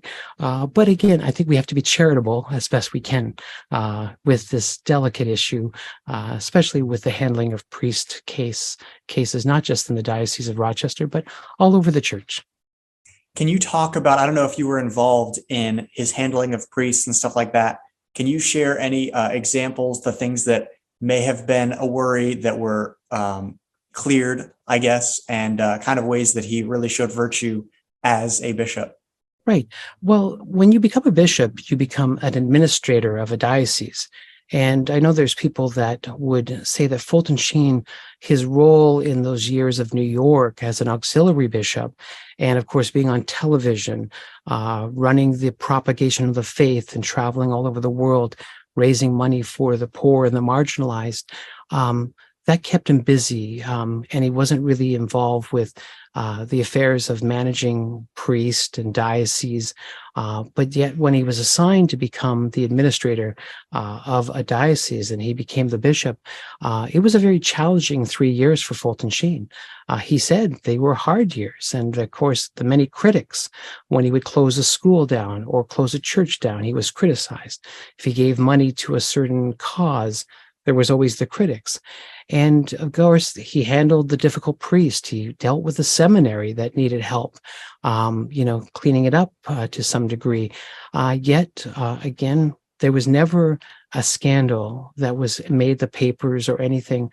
On all those years, you go through the archives and you never really see an issue because Fulton Sheen was able to deal with a lot of these things diplomatically. And of course, I think this is why people are now scratching their heads saying, well, he was accused of a mishandling of a priest from 1963. Well, that's all been cleared up because we knew all along that Fulton Sheen was never involved to put anyone at danger, at risk. And so that was clarified again. So I like to say that there is no new revelations at all to say we missed this. No, everything's been cleared. And this is why we're saying today, in the year 2023, let's get the new date. We've waited long enough. There has been no new revelations by any court or anyone, but still it's one of these things where it's just, we have to say Rome moves slow. When they say Rome wasn't built in a day, and sometimes causes don't happen overnight, they take time. So, but in God's perfect timing, I like to say that in God's perfect timing. So we will see that. But again, no news is good news. And we haven't heard any negative news in all these years. And we kind of knew that there would never be any news because of what Sheen has done for so many people. People who meet Fulton Sheen in person say, the man was holy. He took an interest in everyone. You could just know there was something very special about him. And I think that rings true even today as we watch his old videos, listen to his talks. We know that there's a saint among us. So again, I think we'll wait a little while longer. Patience is a virtue. That's what they say. And we will have some more patience. But definitely. And one thing I wanted to touch on is I was always so amazed because I don't know if this was in Treasure and Clay or one of his talks that there was a seminarian that was pursuing the priesthood for his own glory rather than the glory of God. And Sheen had seen that, and he said, "I will not ordain you." Yes. And I was always so amazed by that story. Could you share a little more on that, Al? Oh, yeah. And that was when he went to Rochester. He, of course, knew he was going to ordain priest. And so he went to the seminary and visited the seminarians. And, many people know Father Andrew Apostoli, God rest his soul. And he was the first ordination of a priest that Fulton Sheen did when he came to Rochester. And, of course, Father Andrew Apostoli has been a great friend to the cause as the vice postulator and a promoter of Sheen's works. But he went, and of course, there was a number of seminarians, and he could just tell by talking to them that they weren't, cut out to be priests. He didn't want them as their priest. And so he did, say to this priest, and not this priest, but this seminarian, you're not, you don't have the right heart, and it was his mother that came up to him after and said, thank you for not ordaining my son. I always knew there was something not right here. And mothers know their sons best, right? And so I remember reading that too, that it was not just the asking the seminarian to step aside, but also the family members saying thank you for being a great bishop and overseeing that, because every priest that Archbishop Sheen ordains is a priest's son, and he wants good sons. He wants good sons, and not troubled sons. So again, that was the gift of his sacrament. Sometimes, again, bishops have to make these hard decisions, and when they oversee seminaries, sometimes they have to say, "You might have a call, but it's a two-way street. It has to work both ways." And so sometimes they have to say no. And it's a godly thing. It's the Holy Spirit working. So again, to add to that story, that's what I've heard too. It's exactly what we thought. Everything was okay back then, and it's okay now. So let's celebrate together as a church and declare Fulton Sheen blessed. And so I think this is a reason for our concern, in the sense that we've waited long enough, we like to think. And I have to be honest, we have been spoiled. The canonization of John Paul II was relatively quick. The canonization of Mother Teresa of Calcutta, that was a very quick process. And I think we got spoiled, because when you think of great Catholic saints today, you think Mother Teresa, John Paul II, and Fulton Sheen, all in the same breath. So I think we were expecting Fulton Sheen to be a rather quick process, but when it took some time, we're all asking questions. Why? But it's okay to ask the question why. I mean, Fulton Sheen in his writings says that it's okay to ask why, because even our Lord on the cross said, my God, why? So it's okay. But I think, again, God has a plan, and Fulton Sheen is even more popular today, I think, because of this delay in his beatification than ever before. So again, God has a special plan. And of course, our lives are worth living. And he said that in his television series. And so we're going through the process together. We're riding on this ship that hopefully will coast into a good port one of these days soon. And I, make telephone calls to the good folks in Peoria. I'm still very friendly with many of the staff there. And they've told me, again, they're just waiting for the Vatican to send them a new date. And of course, they need to send their people over to America, and we need to work on times, dates, venues, things like that. There's always going to be the critics, like even when they give us a new date, then they're going to say, well, you got to change this venue. Like, my solution is this: you do it in New York City, at one of those big stadiums in New York, the Giant Stadium or Yankee Stadium or whatever. You cut off Fulton Sheen's right arm, and you bring that relic to New York for the beatification mass, and you gift Sheen's right arm to St. Patrick's Cathedral. And then the rest of the body stays in Peoria, and everybody comes to Peoria for a pilgrimage. And you do the New York thing, everyone can fly in. You say that they can have 150,000, 200,000. And, we're used to chopping up saints' arms, legs, So that's my I gotta solution. say, that is the only thing that I will concede. Not the only thing, I'll concede a couple, but relics and cutting people up. I just find that so bizarre. I understand. I've heard all the apologetic stuff, but I just find that so odd. Right. Yeah. Now I wasn't like, I didn't. Now I've got relics behind me, right? And I got relics thing. Like I have holy face relics, the relics of Veil of Veronica, but this one is, so this is a relic of St. Joseph. This is a piece of his pallium.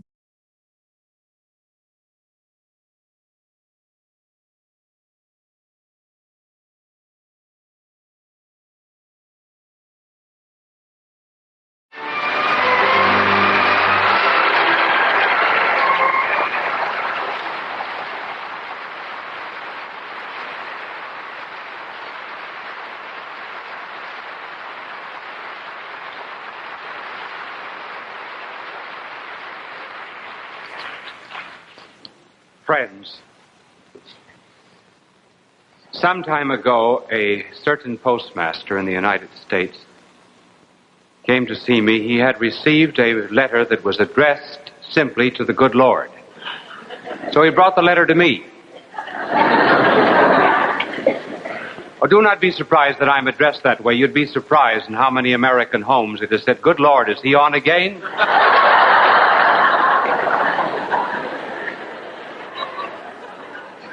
So we opened the letter, and the writer asked the good Lord for $50. The postmaster said, "What do you think we ought to do about it?" I said, "Well, in order that he will not lose faith in divinity, I will send him 25. So I sent 25. 2 weeks later, the postmaster came back with another letter addressed to the good Lord, and the writer said, "The last time I asked for $50. I am asking for $50 again. Only this time, please send the money through Cardinal Spellman, because Bishop Sheen cheated me out of 25.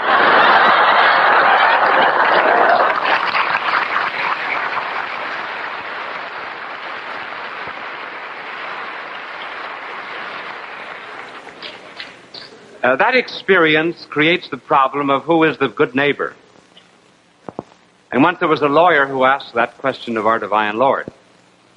The lawyer first asked what he had to do to be saved, and our blessed Lord asked him what the law read, and after saying that he had to love God and the neighbor, then the lawyer said, "But who is my neighbor?" And our blessed Lord answered it by telling the story of the Good Samaritan. And the point of the parable was not who is my neighbor, but have you the neighborly spirit? In other words, instead of asking, is this a worthy object of charity, our blessed Lord implied we should ask if we are a worthy subject.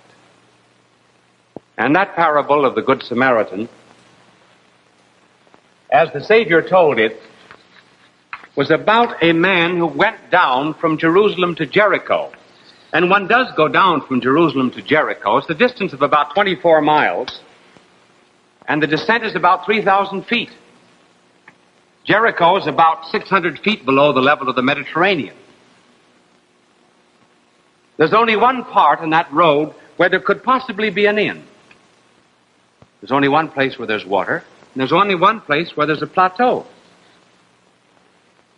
Everywhere along that road that is still called the Bloody Road, it is possible for robbers to hide. I remember some years ago I was going down that road, and I stopped at an inn. And there was an Arab at the inn, and I said, "Did you ever hear the story of the Good Samaritan?" He said, "No." And I said, "You know, you're losing good business because everybody else knows the story of the Good Samaritan. This is the inn to which he was brought." So I asked for a bucket of paint. He gave me a bucket of red paint, and I painted the sign, "The Good Samaritan Inn." Well, our blessed Lord told the story of the man who went down from Jerusalem to Jericho, was attacked by robbers, left half wounded, and a priest and a Levite passed the wounded man by, and then this Samaritan, a member of the despised race, took the man on his beast, brought him to the inn, poured in oil and wine into his wounds, and gave the innkeeper 2 days' wages, and asked the innkeeper to care for him, and then said, "I will come back again and pay you what I owe over and above what I have given you." And the Good Samaritan was the one who had compassion on the wounded man. Such was the parable, which you know very well. Now let us modernize it and break it down into the problem of modern social work and social problems in general. There are 4 questions that we may ask. First, who creates social problems?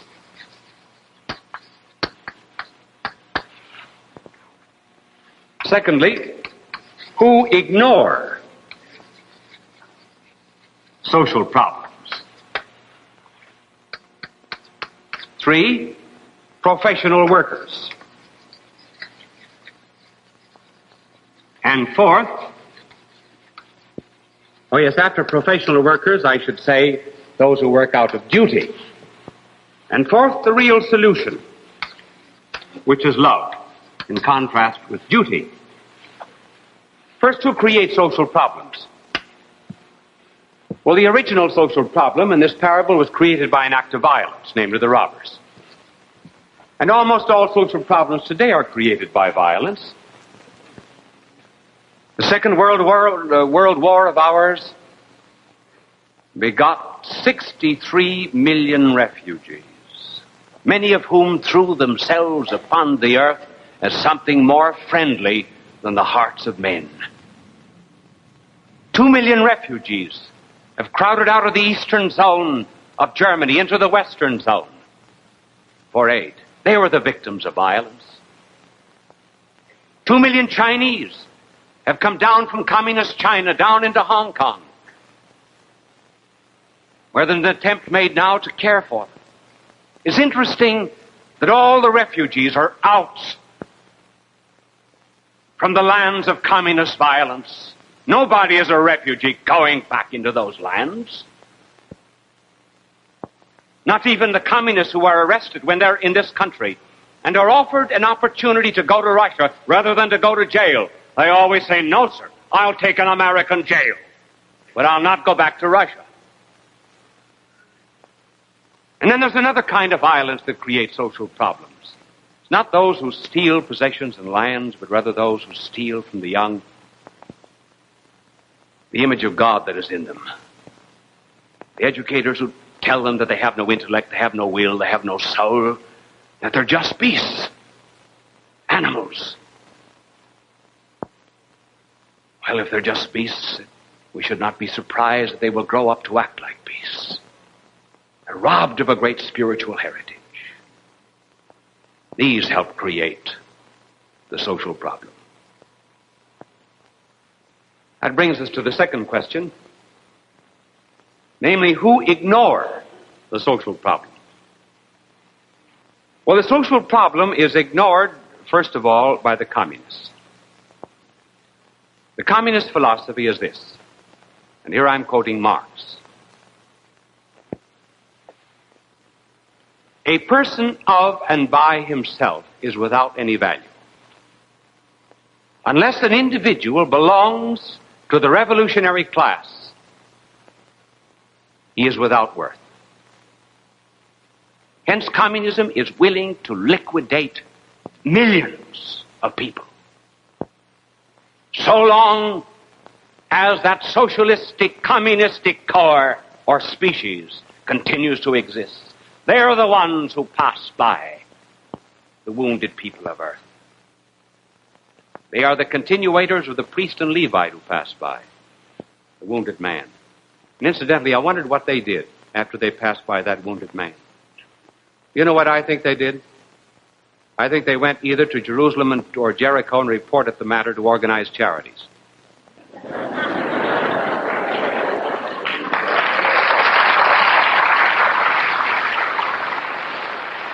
After first filling out 5 long blanks, then there are others who ignore the social problem.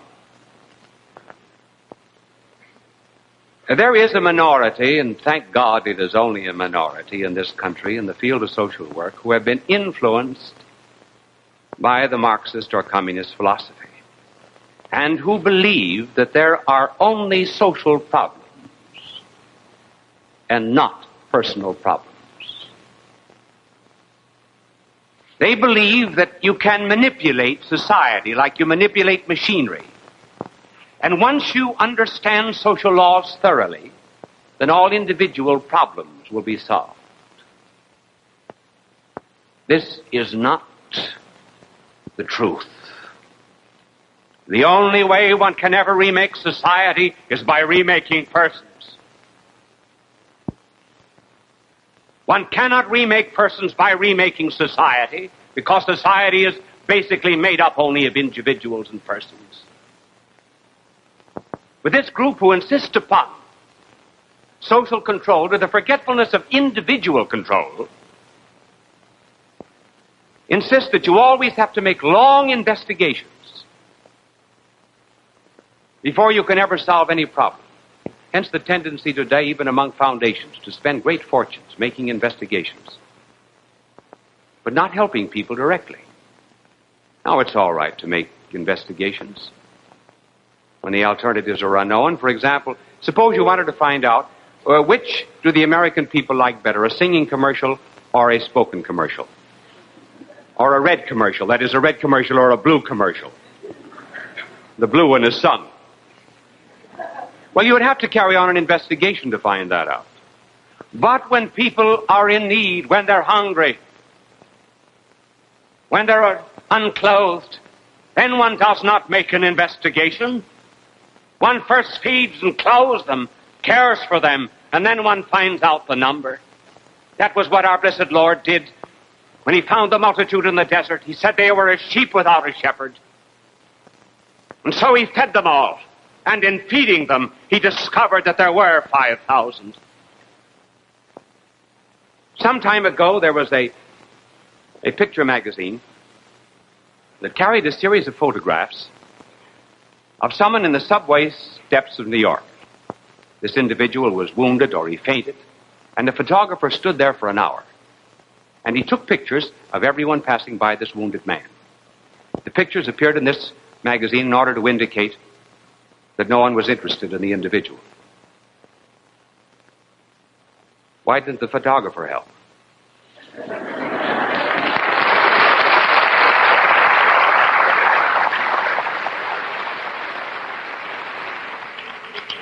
Glory be to God. I hope if I ever fainted on this program that the cameramen would run to my aid instead of taking pictures of me. And then, too, there must have been a number of people, when they saw the photographer there taking pictures, they thought, well, maybe this is a movie, or it's something framed, but it certainly is not reality.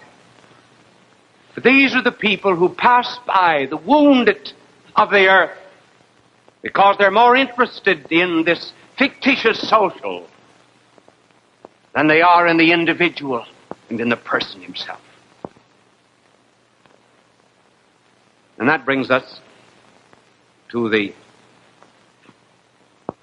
third division of the parable, namely the professional workers. Now, by the professional worker, we do not mean the organized worker. The distinction between the professional worker and those who offer the real solution is the distinction between duty and love.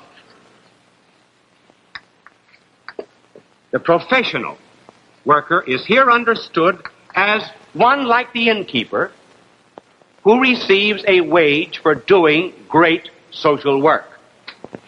But he works out of duty, just as the innkeeper received 2 days' pay. But it was necessary for the loving hands of the Samaritan to come back to aid the professional worker. Now, the professional workers are not necessarily in religious organizations. A professional worker could be in a secular organization and still work out of love. And it is even possible that there could be some social workers in religious organizations that were working out of duty and not out of love. Despite all the good that the duty worker does, it is not yet the real solution of the problem of charity, for the simple reason that they always work within limits. They believe in moderation. You never go too far. In other words, we close at 5.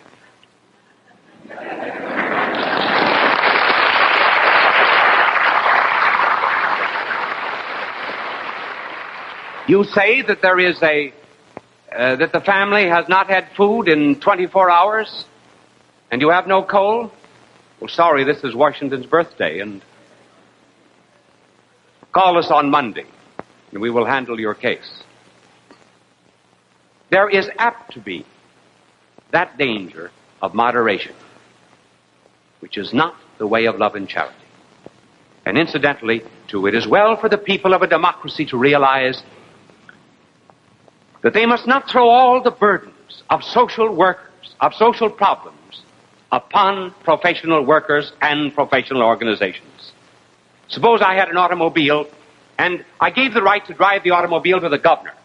I gave the right to fill the air with hot air to the ward leader. I gave the right to buy gas to the lieutenant governor. Well, it wouldn't be long until I would no longer be free to drive the automobile. And as American people surrender responsibility for the poor and the sick and the aged in their community, they also surrender their democracy.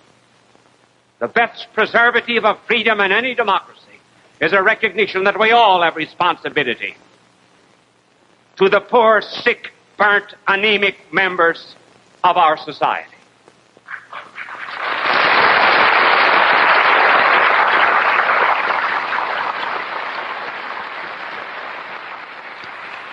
The real solution is the solution of love. The Good Samaritan who had compassion. And love here means three things. To the one who loves the poor, he always believes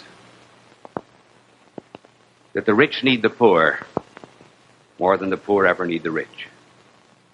And by the rich, I mean only those who have relatively more than those who have not. Why do the poor need the rich? In order that they may have a roof over their heads, food in their stomach, clothes in their back, shoes in their feet. Why do the rich need the poor? In order that they may justify their stewardship of wealth. In order that they may thank God for the blessings that they have received. In order that they may have His grace in their hearts and His blessing on their being. The poor need the rich only for material reasons. But the rich need the poor for spiritual reasons. And that was why our blessed Lord said that those who have money are to use their money to make friends. Make friends with the mammon of iniquity. The mammon of iniquity meaning money. Give it to the poor, and they will intercede for you on the last day. As a beggar once said to me in Madrid outside of a church, he said, listen, if you don't give to me, who will intercede for you in the last day?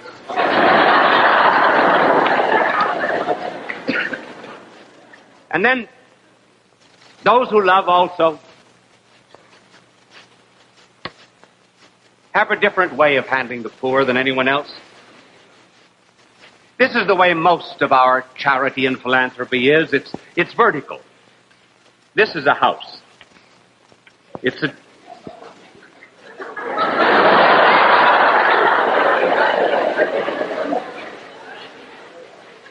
Well, it looks like one so far, doesn't it? This is the first story. This is the second story. On the second floor of this house,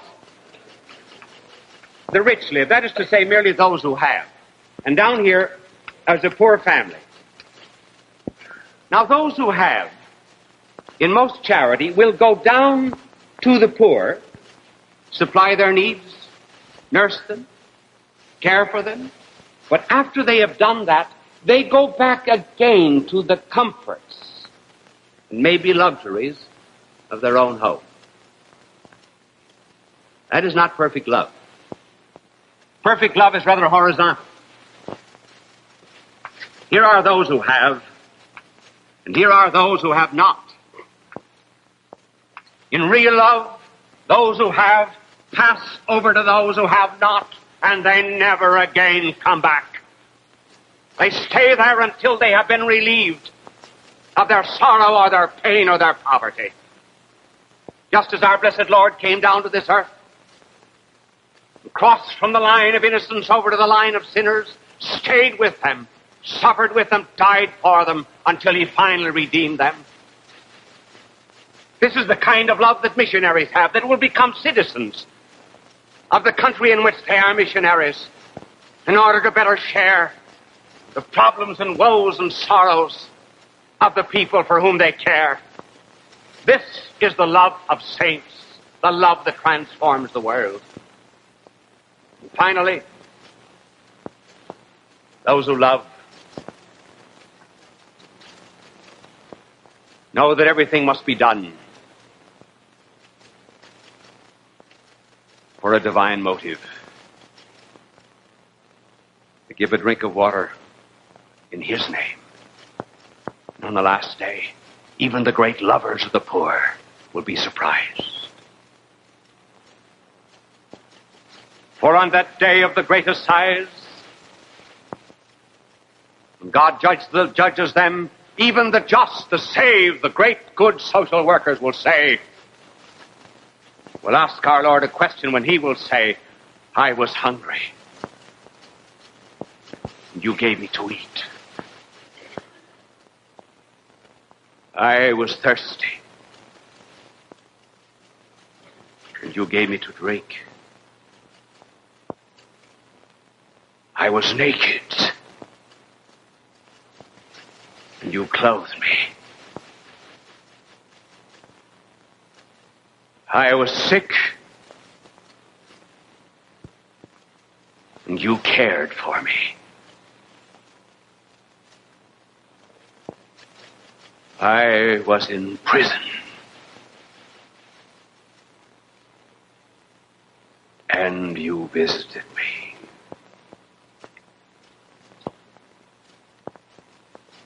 These great lovers of the poor, who did things in his name, will be surprised that he was so pleased. And they will wonder when. The nurse will wonder when. And she will ask when. You mean when I took care of patient in room 238?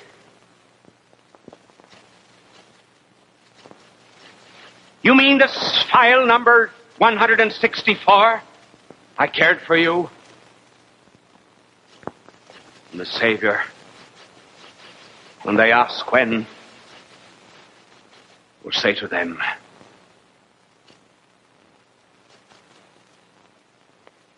when you did it to the least of these, my brethren, you did it unto me. Unto me.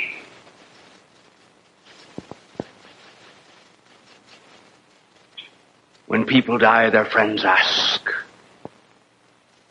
how much did they leave? And the angels of heaven asked, how much did they take with them in love?